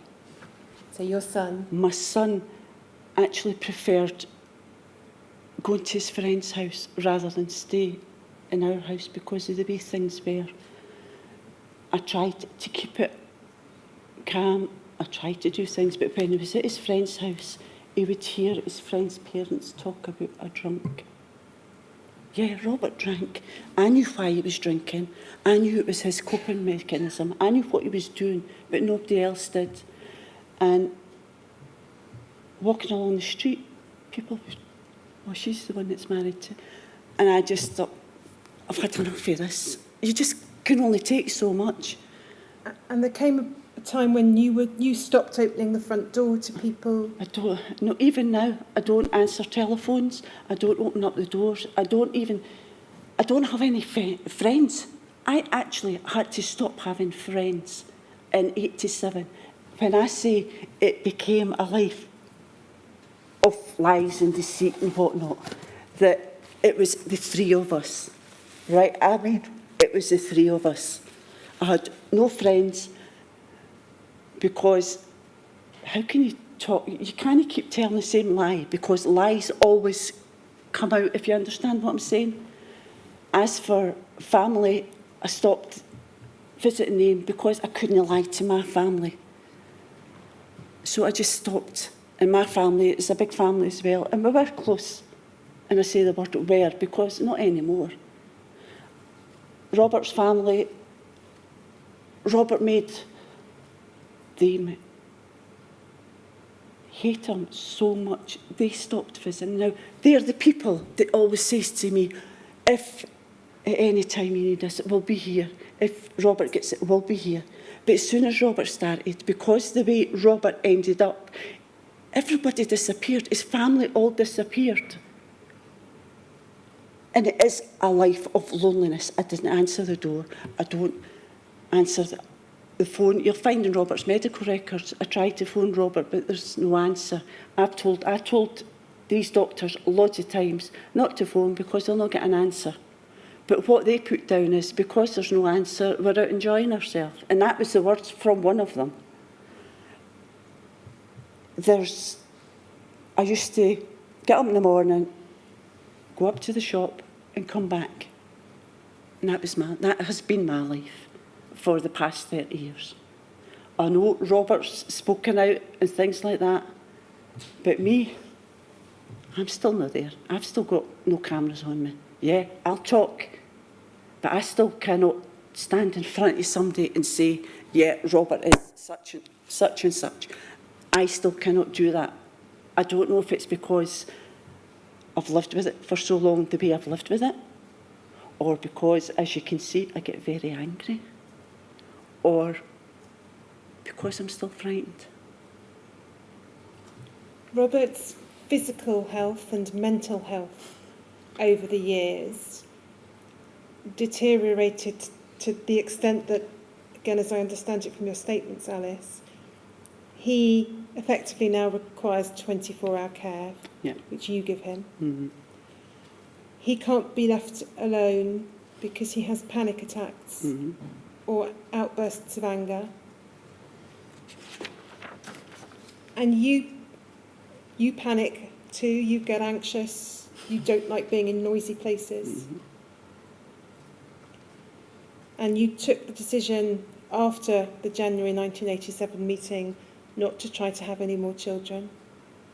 It's not a case that we took the decision. We got told we couldn't, and no one ever informed us that there was, when other things come there, no one ever informed, as much as we'd have liked to, but no one told us that it would maybe have been possible. No one approached us to say, look, if you're still young enough, if you're still wanting, but no one ever says that. So sperm washing, things like that were never raised with No, you? never. The first I heard of that was through someone, Andrew Evans on Tainted Blood. No, that's okay. He's already given Oh, evidence that's fine. about it. But him on Tainted Blood, that was the first time I even heard that it was possible for an infected person to do that. But by then, we're all too old. And you've described that in your statement as one of your biggest sorrows. Yeah. In terms of the treatments that Robert has undergone over the years, he was offered AZT, but he declined that. It was a trial treatment, and Robert will not do something that he does not know what is there. And I'm glad he didn't, because I did say to Robert that they had overdosed him on AZT. And when we sit and think about it, we saw family members taking AZT, and yes, they did deteriorate after that. And I can mind Robert saying to one of them, just leave it, don't take it. It's no good for you. They don't know what it's going to do to you yet. Oh, it's all right, the doctor says it's great. And this person, believe it or not, believed Dr. Ludlam to the point that he thought he was never going to die of AIDS. He actually believed, he kept on saying to Robert, oh, Robert, it's okay, we're never going to die of this. This is just something that's there. I've got to tell that it's okay. I'll live for the next 100 years sort of thing. And that's what Ludlam told him. And he actually believed this. And when he went on AZT, Robert had says to him, I don't really think. But he says, it'll keep me going. And he died just not long after it. By 2000, Robert's health physically was very, very poor. Yeah. He, you described, didn't know what was going on. He lost weight at times when he couldn't eat or drink. He couldn't or wouldn't go to bed.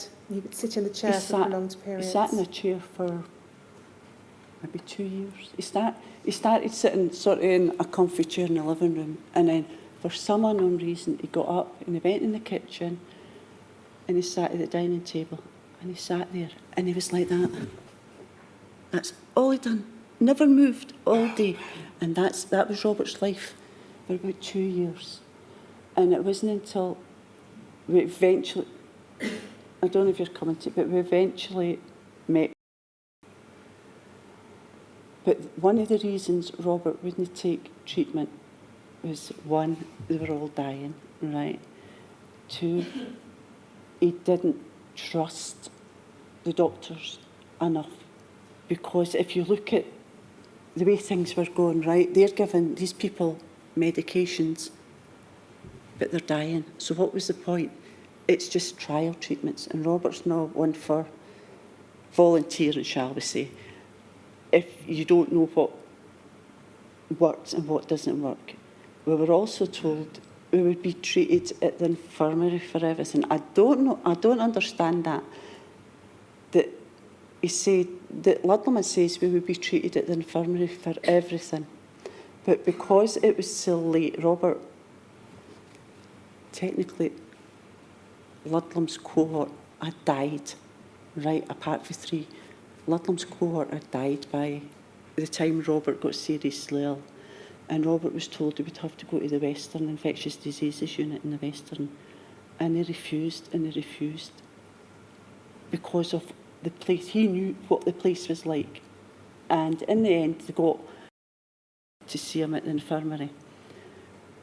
And anyway, he says to me that if he doesn't take his tablets, he's got about 6 weeks. Now, Robert was sitting right next to me, and he can't even remember going to the hospital, never mind sitting listening to what a doctor was telling him. So, in the end, they were going to send him home. So I says to him, well, why don't you give me the tablets to take home for Robert? And we'll see how we go, because I've got more persuasion than what they have. When we come out, it says to me, you give him about 6 weeks. That's what he actually says to me. But when we come out, I was speaking to the sister that was behind the desk. And all she says to me was, we'll have to start talking about palliative care. No leading into it. I knew Robert was ill, right? Don't get me wrong, I knew he was ill, but maybe I didn't accept how ill he was. It was our life, it was how we lived, it's how I accepted life, right? I knew he was ill, I knew he was going to die, but the word palliative care, and I thought to myself, no. And we walked out. She never mentioned it ever again. That was the only time help from the hospital was given, was offered, if you say that, if you can call it offered. We'll have to talk about palliative care. And we left the hospital, and maybe a week it took me to persuade Robert to actually go on this treatment. At the time, he says to me, if there's any problems, if you find any concerns, just let me know and we'll listen to you. And I thought, fine. So we went away. I finally got him to start the tablets. And I wish I hadn't. I really do. I wish I hadn't. Know what he put us through after it. And what was, this was medication for his HIV? Yeah. And what was the effect of the treatment regime which he started with? Life was bad. But believe me, life was hell after it. He turned round, in a sense, where he wanted everybody to hate him, right? When he started his tablet, our son or myself could not move. He was that protective of us. I could not even step out the back garden without him holding my hand and making sure no one was going to hurt me. I couldn't walk along the street. If we walked along the street and somebody looked at me, just, you know, you pass somebody and you maybe look at them, Robert would have wait for them. He really was. His whole manner and everything changed.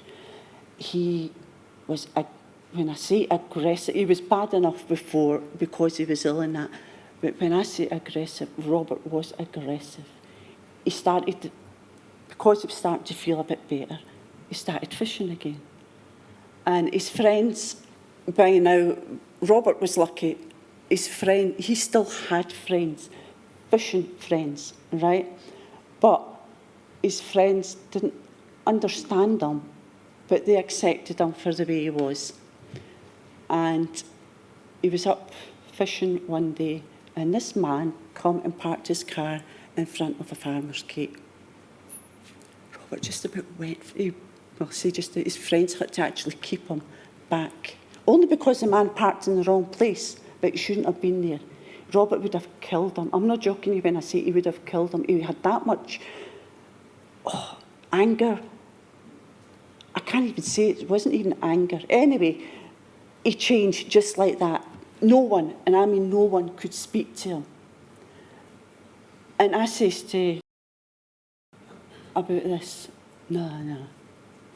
Just ignored me. They really ignored me. And we went through about 9 months of this. And I'm telling you, hell wasn't the word. It really was not the word that you could describe for the way we lived. Even my son, if his friends did come in the house, they'd go up the stair and I'd be sitting on edge until they left. I couldn't get them out of the house quick enough, which technically was throw my son out of the house, because the way Robert acted. If his friends looked at him the wrong way. Robert's, I can't even say. Anyway, I said to lots of times, and at this time, when we were going up the infirmary, he was marching about. He couldn't really, he had a really aggressive, people here that know him, I'll still say he's got this, but he had a really aggressive manner, the way he stood, the way he walked. He never walked, he marched. I mean, people are still scared of him because of his manners. And I says to them at the infirmary, and they ignored me. And it wasn't for about 8-10 months. There was a case in Perth where a young girl had done something anyway, and it turns out that it was her AIDS medication that caused her aggressiveness. And it turns out that this medication, one of the medications that Robert was on, had psychotic side effects. And I'm telling you, as soon as he stopped taking that tablet, he turned, just like, when I say he turned, he stopped being as bad as he was. And it made life bearable after that. But Robert still, people are still afraid of Robert. When he walks, he talks, he's a frightening person. Ugh, I'm sitting here trying not to laugh because I can see people here that are frightened of Robert, whether they admit it or no. They are afraid of him because of his manners, the way he goes. And Robert was never like that. He was, before he was infected, he would stick up for people, right? He was never one to back away from a fight, if you know what I mean. He was there. If he thought he was right, he would put his point. But when he started this it was bad enough before this medication because of the anger that was building on what he had already seen and been through with his family and his friends. This medication just, I can't even explain it, but it's never come down from it. He really hasn't. His family talked to him, but there's still no what should be there. My family, some speak to him and some don't, because he is not an easy person. Does Robert continue to be on a regime of treatment for HIV? What he's got now, the doctor keeps on trying to update it, right? But we're happy in that what he's got works. We've got Robert to take it. I know I've never been to my bed before 12 o'clock at night for the past 20, 30 years, right? But it's worth it because the medication he's on is working, and if you change it, we're always afraid in case it doesn't work. And when it doesn't work, you can't really go back to what he's had. So we stick with what we've got, what we know works. And what about treatment for hepatitis C? There did come a point where Robert did take treatment for that. He did get offered all this interfering and whatnot eventually from the Western, from his AIDS doctors. But Robert, no, he's seen too many people go through what they went through. And I'll tell you, the doctor at the Western actually stated Robert is not in the right frame of mind to go through anything like that because he was bad enough as it is without having to go through the side effects. And we suffered it, we kept going through it. He had all these illnesses, and it's the sweats that really thing with him. So when Harvoni come on the market, we asked, and his AIDS doctor says that he wouldn't be able to get it because he wasn't ill enough in the sense of his liver wasn't stage 2 or whatever it was. So we actually had to go to a haemophilia doctor in Dundee, and he was speaking to Robert, and he sent a letter down, said that he recommended that Robert go on the Harvoni, which, no side effects, except a couple of broken legs. He walked about, he kept going up to the hospital and saying to them about his legs. He couldn't even walk, his legs were that bad. And, oh, there's nothing wrong, it's just arthritis and all this, carry on. And I would phone them and I would say, and all this, carry on. And I shout at you, I'm sorry I shout at you, but the only way I can be heard at this hospital is if I shout and raise my voice. And I was on the phone to one of the nurses one day, and I lost it on the phone. And it was, well, come in and we'll maybe get him an x-ray. So we went along for the x-rays and they come back. Of course, the doctor comes, oh, Robert, you've got a broken leg, you've got a fractured leg. So that was it. And we went home the next morning, another phone call at 9 o'clock in the morning. You have to come in right away, Robert, your other leg's got a fracture in it. After months, and I mean months, he complaining of this pain. And he told them it wasn't bleeding, it wasn't anything to do with the haemophilia, there was something wrong. So now they're arguing, was it his AIDS tablet or was it the Harvoni? And again, we're back in the catch-22 situation. It happened when he was on this medication, but it could have been the combination, it could have been just his AIDS catching up with him and things like that. But you do not get these doctors to listen. They know what they know, and that's it. You are not allowed to educate them. And if you're living with something for so long, you learn to know more about what your body is like than what these doctors do. And the doctors don't listen. Again, they still don't listen. In terms of employment and financial consequences, Robert, as we've heard, had to give up his dream job to Guinea. And you have had to be, for many, many years, his full-time carer. Yeah. You have no pension. No. And Robert worries greatly about how you will manage when he dies. Yes. The older we get,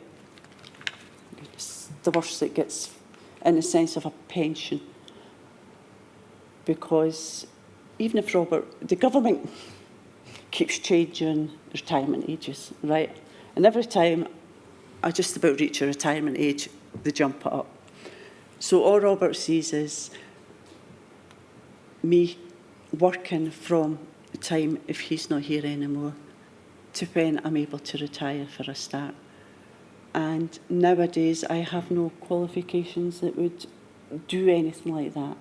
My health, I'm healthy, I'm fit, don't get me wrong, but I can't go into work in a shop because I couldn't cope with it, certain things like that. And an employer nowadays would look at my past history, and what history do I have for the past 30 years? I don't have any work history that is suitable, that takes a youngster more than they would take somebody my age that's only got another X amount of years to work. And so if I ever reached pensionable age, Robert would feel a bit more settled because I would have a pension, a state pension is what it is. It's not much, but it's a state pension. And then he worries, well, how am I going to survive on a state pension? When he realises just how much a state pension is. And he starts panicking on that. We're lucky that the payments we received from the new Scottish scheme paid off our mortgage. That was all we worried about, was the mortgage, because I couldn't have kept it up if I wasn't employed or that. And that's what we done with that money, was paid off the mortgage, so that at least I have a roof over my head. It doesn't matter what else, I can starve, I can go around family, so my son or that, get fed, that's no bother. But I've got a roof over my head. And that took some of the worry off of Robert. But he does not want me to live in what he would call poverty. And that really affects him. It upsets him a lot. Because what we've went through, and he just keeps saying, he's ruined my life. That's all he keeps saying. I should have, what he'll say is, oh, you should have got rid of me years ago and married somebody rich that'll set you up in your life, you know, it's thing like that. And he really worries that I'm not going to survive it. And don't get me wrong, I'm one of the lucky ones. Robert's still here. Robert is old, right? Robert is old compared to a lot of normal people nowadays, his age. I've had him all these years, but it's not been a life. Really has not been a life. And it's nothing that anybody could even ever have imagined it could be. No one. I wouldn't wish it on my worst enemy. And it's all because, to me, it's all goes down to a doctor that thought he, how will I put it, a doctor that thought he knew best, to put it mildly, that a doctor that preferred, rather than inform patients of the potential, I'll not say risks, I'll say potential risks, not to inform them of these potential risks that could have saved us all this hardship, all this worry, all this stress, this whole life. And we could have had a life because we had our plans worked out. We had it worked out. I know plans didn't always work. Well, ours definitely didn't. But you change plans now and again. When you get married, you have your set of things. Ours stopped. 1987, it just disappeared and our life stopped because we haven't had a life for the past 30 years. Really have not. And Robert says in his statement that had he been warned of the risk of AIDS, he would not have taken the Factor 8 products that infected him in 1984. And he describes it in his statement. His phrase is, it was all completely avoidable. It was. It definitely was. When Ludlam started his AIDS studies, right, his AIDS studies linked up a ubiquitous virus. What is a ubiquitous virus? This ubiquitous virus, as I know it, could have killed Robert anyway, right? Maybe it wasn't infectious in the sense of transmitting it to me, but he could have caught something from this so-called ubiquitous. Why didn't he warn them about this or the other patients he got? Not just Robert, all these other patients, infected and non-infected. He should have warned them of this, and he never. That would have been the point to us where Ludlam said to Robert, look, we have got this. We don't know what it is. We don't know how it's going to affect you. Do you want to, it's through the factory, do you want to keep taking this? You can't get cryo. We don't make cryo anymore, is what Robert was told, but you can't get cryo even if we made it again. Do you want to go back to the old way of life? And Robert would have said yes, because Robert's life was good enough for him. He was happy with it because he had a life. When he was infected, he didn't have a life after that, and that's the difference. Without Factor 8, he could have survived, and to come up with heat treatment a year later, Robert would have survived even right up to now. He would have altered his life completely, and I mean altered it. Even if it meant he just sat in a chair and done nothing, Robert would have, and I would have been quite happy with that. But we didn't get the choice. It could have been avoided. In 2003, you and Robert met with Dr. Ludlam, and you asked him about the AIDS study. What was his response, as you recall it? He stood up. Is that what he done? He stood up, went behind his chair, he pushed his chair in, thought for a minute, and says to us, that's all in the past. Was it all in the past for you? No, that's what I found. when we were going home, that's what I said to Robert. But it's not in the past. We're living with it. We are living with it. We don't have any choice. But the man got up, pushed it slowly. He didn't even do it fast. Slowly push it in. That's all in. And it just disappeared. I mean, I don't swear. I'm telling you, the amount of times in my past that I really, really would like to stand up and scream in the words that that man deserves. Because he doesn't deserve civil conversation with anybody. Because he doesn't have it. He doesn't... Dr. Ludlam, whether he is afraid or whether he doesn't like females, I don't know. I was going to this hospital from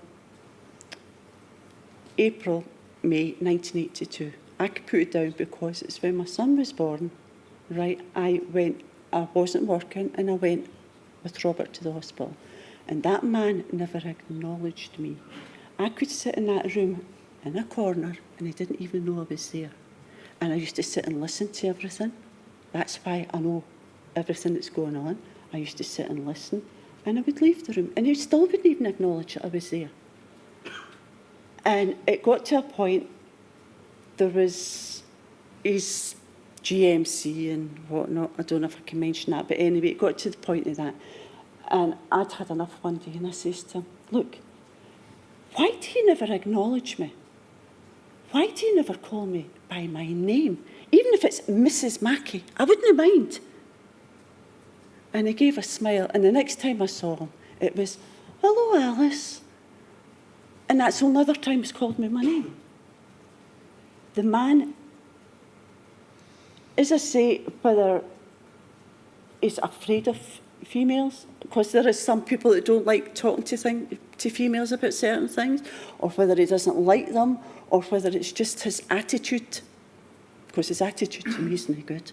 If it's the same with other people, I feel sorry for them. I don't know, he's not a people person, I'll put it that way. You mentioned the GMC, and again, just so that there's no mystery about it, I'm not going to ask you about any details. It's referred to in your witness statement. But you made a complaint to the GMC about Dr. Ludlam. You and Robert also made a complaint to the police. Mm-hmm. Yeah. And again, you've given some details about that in your witness statement. When we made the second complaint to the GMC, that's when Robert ended up without a doctor, a cheating doctor, so for quite a while. We've made a number of references to your obtaining Robert's medical records. Do you believe that you have seen all of Robert's medical records? No, I know we've not, because, well, I know for a fact his 1980s records aren't full, because when he was telling Robert, he was sitting writing in his medical records when he was informing Robert of his infection. I know that for definite. But I also know that he, according to that letter, that he kept separate 2 blood test results. And I also know that he kept a separate file on Robert. What's in it, I don't know, because I can't discuss the police thing, right? So what's in it, I don't know. And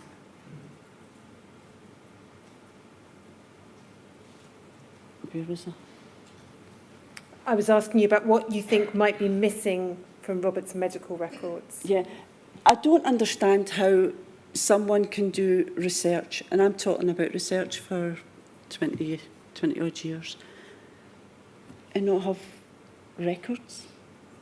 His blood test results, his, all the things that they mention in these research papers.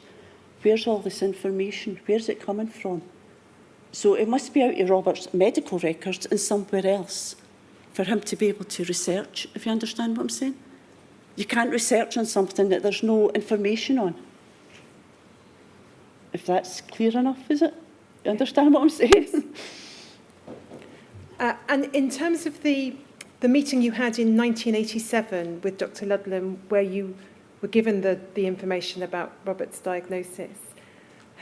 Do you have or have you seen any records of what it was Dr. Ludlam was writing? You described him writing during that consultation. It's not in Robert's records, no. We've never seen it. We've had 1, 2, maybe 3 sets of medical records, and it's not in any of them. Now, I referred at the beginning of asking you questions to the research you've undertaken, and I'm not going to ask you about the detail of that for reasons I know you understand. We'll be looking at it later, but at a later stage of the inquiry. But you've identified a number of pieces of correspondence and publications about the Edinburgh cohort and the studies undertaken on what's described as the Edinburgh cohort. Yeah. You've worked out Robert's part, you believe, as a member of the Edinburgh cohort. Yeah.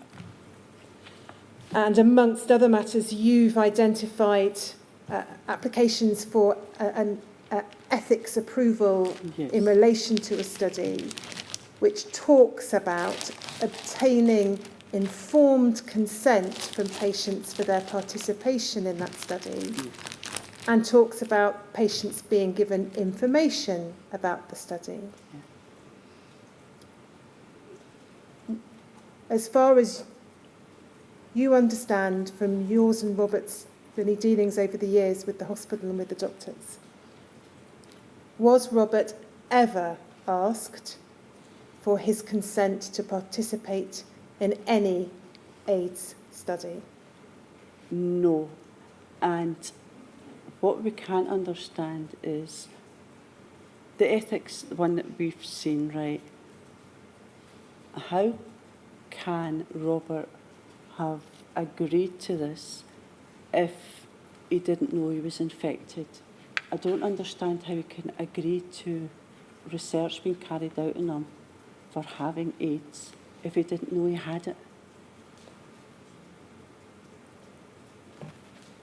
And Robert has, in his statement, sought to emphasise that he not only was he not asked for his consent to participate in any study, he was not asked for his consent to be tested, other than the routine haemophilia tests which he understood would be undertaken.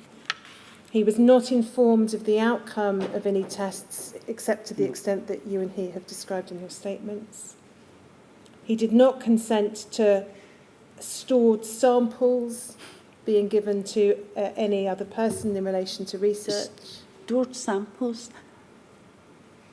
Can I ask here, what exactly happens to these stored samples? They seem to take blood continuously, and we're talking, I've got in Robert's medical records 20, 30 mils for storage. What have they done with all this blood? Where is it gone? As far as I know one thing, not specifically Robert's, but I do know that students are doing their thesis on the Edinburgh haemophilia cohort, and stored blood samples from this group of people are being used in students doing their thesis. Is this what the stored serum's for? Or is it for medical purposes like it's supposed to be? One of the things that has most upset Robert is what you and he have described as a culture of secrecy. Yeah. That's something that's had the most profound effect upon him. Yes. You tried living in secret. You tried living without being able to tell someone why you're ill. Have you tried living constantly lying to someone? Have you tried? I'm not talking about strangers, I'm talking about family. Constantly lying to them. You can't do it. The secrets that you have. We talk and somebody walks in the room and we'll have to stop. And they give you, I'm talking about family members, they give you these looks as if to say, we're talking, about them and it sort of stirs up troubles. It's not, we're talking about what was wrong with Robert. You can't live with secrecy, you really can't. And the government, and I blame the government as well, and Ludlam especially, by telling us not to tell anyone. This just emphasised or put the stigma for haemophiliacs that we were dirty. That's what is coming out, is because AIDS, people were going on about drug addicts and that. But I'm telling you, haemophiliacs got put into their class and people used to treat you as, they still do if it's AIDS that you've got, as dirty. They really do. I go to the Western with Robert and I've never ever been in anything like that before. We turned up when we first started going, and we were sitting in the, we were really, I mean, when we go to the Western, we get ourselves really uptight. It's just automatic. But when we first started going, we didn't like to go, but we had to go. And everybody was there, as somebody's already mentioned, about prison officers and all this. And rather than sit beside this crowd, I went outside one day. Robert went to the toilet. He says, I'll see you outside. And I went outside, and this man come up to me and put a knife to my throat, right? Now, I was lucky that Robert wasn't far behind me, but the man was lucky that he didn't see what Robert was doing. Of course, when I went in and I says to and put it down to that, I didn't like his clientele. You'd have all to be treated the same. Everybody's got an illness, blah, blah. Fair enough, I know everybody deserves treatment, but I don't deserve what I got. And then you sit in a waiting room, and we were sitting, not just the males, the females, the things that they come out with, the language, just everything they said and what they done and what they were doing. It is scary, it is. And yet we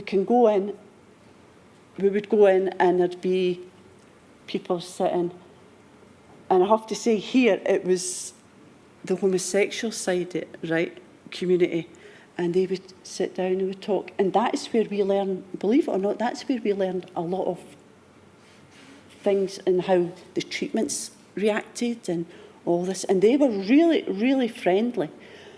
But what happened was, because I complained, they eventually put up a security camera in the waiting room, and our day got changed to another day in the week. It doesn't make it any easier. We still turn up, but there isn't really any other patients there now. But it doesn't make it any easier to go there. And it's the word, as the person before said, infectious diseases unit. Everybody looks at you going in. And I think, what can we do? It's not our fault, but what can we do?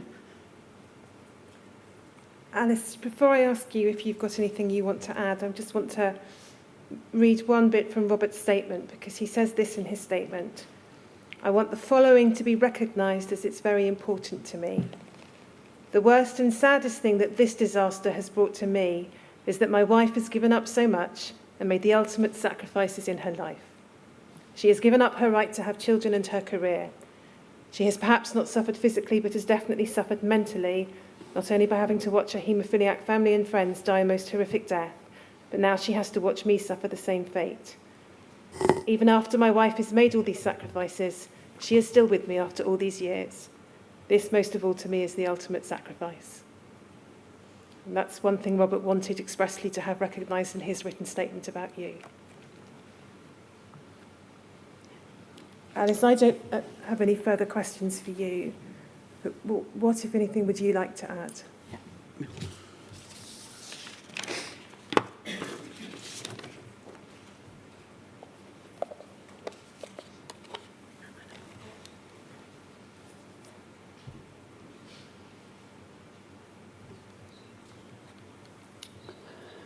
Just got a wee bit to say. We were told, and continue to be told, that Scottish factory rate was safer than English and commercial products. Whether it was safer than other products is, however, not the point. The question is whether it was safe, and it was not. Robert, his family and friends, which is 16 in total, were infected with the HIV by the same batch of Factor VIII concentrate which was given to them in early 1984. Only 3 of them are still alive. Blood was collected to make it by the Scottish National Blood Transfusion Service. It was manufactured by the Protein Fractionation Centre in Edinburgh, and it was injected into them in Edinburgh, and it was not safe, like they told us. We were led to believe that Scottish blood donors did not carry harmful viruses. However, the only difference between Scotland and the commercial manufacturers was that here in Scotland we did not pay for the blood which was collected. In Scotland, blood was collected from high-risk donors, prisoners, hostels, and from American Forces personnel. By 1983, we lived in what was a global village. By that time, Edinburgh was populated by a well-established community of IV drug users and became one of the AIDS capitals in the world. The products made from blood which these people donated were not safe. And in addition to that, the products made here in Scotland were known to be 100% effective for another deadly disease, which was hepatitis, and that was before the AIDS came along. In conducting your investigation, please remember that this inquiry is not just about products imported from abroad. It's also about products made here in Scotland. It is about whether they were safe. There were not. Their own risks were kept secret. Further, you must identify those who are responsible for giving Robert, his family and haemophilic friends these products. I've no doubt who was responsible. Robert, his family and his haemophilic friends put their faith in their doctor, Dr. Ludlam. He told them their products were safe. He told them that while conducting non-consensual AIDS research on them, those patients are now recognised throughout the world as the Edinburgh Haemophilia Cohort. Dr. Ludlam carried out research on this group before their infection, at time of their infection and after their infection. His research was kept secret from him, and he made sure they only received Scottish products. The question here is why? They trusted Dr. Ludlam to put them first. Instead, Dr. Ludlam sat back and continued to give them what he knew to be harmful products. And personally, I think he put his research before his patients' welfare in any way. And even when Dr. Ludlam knew of his patients being infected, it took him over 2 years to inform us of Robert's infection. His infection with what was known to be a sexually transmitted and fatal disease was kept secret. Having knowingly put Robert at risk for many years, he put me at risk and he put our son at risk. I find this absolutely unacceptable, unethical and indeed criminal. This inquiry is about secrets and lies. It's about the secret risks. It's about the secret research. It's about secret infections. It's about making sure that these things are never kept secret again. I wish to thank you, Sir Brian, your inquiry team, Jamie and Lynn, for giving me the opportunity to speak here today. And I know many others hope that by the end of this inquiry, the secrets will be exposed along with those responsible for keeping them. Thank you. Alice, I'm just going to ask Mr. O'Neill and Mr. Dawson if there's anything further they would like me to ask.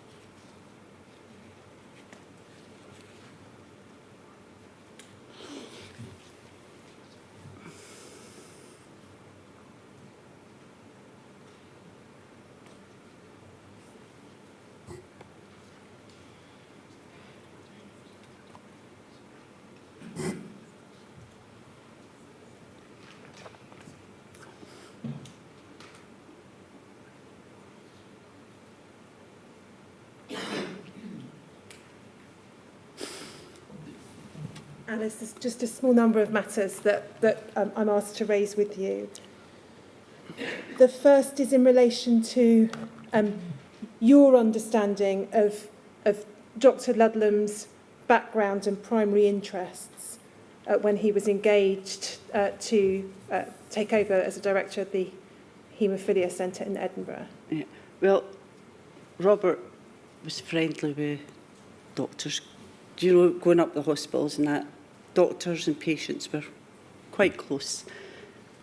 And when Dr. Davis was leaving and the job was advertised and Dr. Ludlam got the position, Robert was actually warned by several of his doctors to keep an eye out, to watch Dr. Ludlam, because he was employed as a scientist and not as a treating doctor. And Robert wishes now that he'd listened to actually what they were saying and how they were saying it. They were, in a sense, warning him to be careful of what this doctor was doing, and he never really paid the attention that he should have, because had he paid the attention, he would have kept more eye on him, and he couldn't ask any more questions, but he would maybe have been more alert to certain things that were happening. The second point was in relation to cryoprecipitate treatment. You've described how Robert would have preferred to remain on cryo when he needed treatment, but was told by Dr. Ludlam that it would no longer be produced. Did you, as a result of the investigations and research you've undertaken, uncover anything about the possibility of continued production of cryoprecipitate? Well, at that time, they were still making cryo. Robert could have still had cryo. But according to Ludlam, they were stopped making it. He couldn't have cryo. Robert actually asked for cryo. He told them he preferred cryo. I don't know if it was because Dr. Davis kept him on cryo and it was something he was used to. And Robert also thought cryo worked better on him than what Factor 8 did. And he was insistent quite a few times that he would have preferred cryo, but he didn't have a choice. He was told, literally, this is what you're getting, take it. You've referred to the genetic testing that was suggested that you should participate in. Without please mentioning either any names or precise relatives, is it right that other members of Robert's family were also asked to give blood and participate in that at the time? And then in terms of the specific family impact, you've referred to some of Robert's wider family, again, without mentioning either any names or anything particularly specific in relation to anyone who might still be alive, please. But 2 of Robert's uncles died. Yeah. You described in your, I think it may be in one of your statements, one uncle being in the unit next to his brother and lying there with his brother dead beside him. Yeah. And then there was also a cousin who died, again as a result of infection through infected blood products. And they all received the same batch. And then finally, as well as the blood tests and the blood samples that were being taken that you've described, is it right also that there were skin tests that were being undertaken by one of the doctors, Dr. Tucker? Yes. What can you recall about that?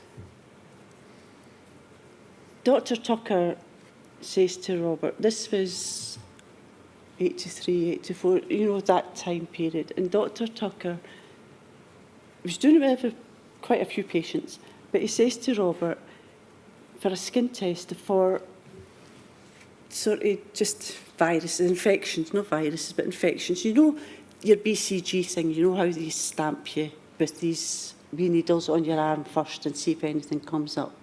And it was to see if Robert had any allergic reactions to whatever, I don't know, but it was whatever was in the factory according to them. And Robert done it, fair enough, but what we did discover was that this was actually part of Ludlam's AIDS study. Now, again, I go back to Robert asked Dr. Tucker about AIDS, not AIDS, but this disease, and he denied anything of it. When he's given him this, and this is part of the AIDS study, why couldn't he just say? What was wrong with opening up his mouth and saying, oh, Dr Ludlam's doing some research on this new virus, it's called such and such. Is it okay if we try it? But they didn't. Again, the actual lie to his face, it wasn't even in secret, the lie to his face that they were doing these things, but not telling them the truth why. And your understanding that the skin tests were, as a matter of fact, part of the AIDS study is based upon the material that you've subsequently obtained through your various Yes, research. because an ethics request that was put forward actually mentions the continuation of a previous, which was the skin test. And that's the ethics approval test application that you referred to in your statement in 1985. No, that'll be there's two ethics requests, one for the AIDS side of it and one for the skin test. But Dr Ludlam says on his request form that he's already had acceptance for the first part, and this is the second part. Thank you for that clarification. Thank you. Well, Alice, thank you very much indeed for your evidence. Thank you.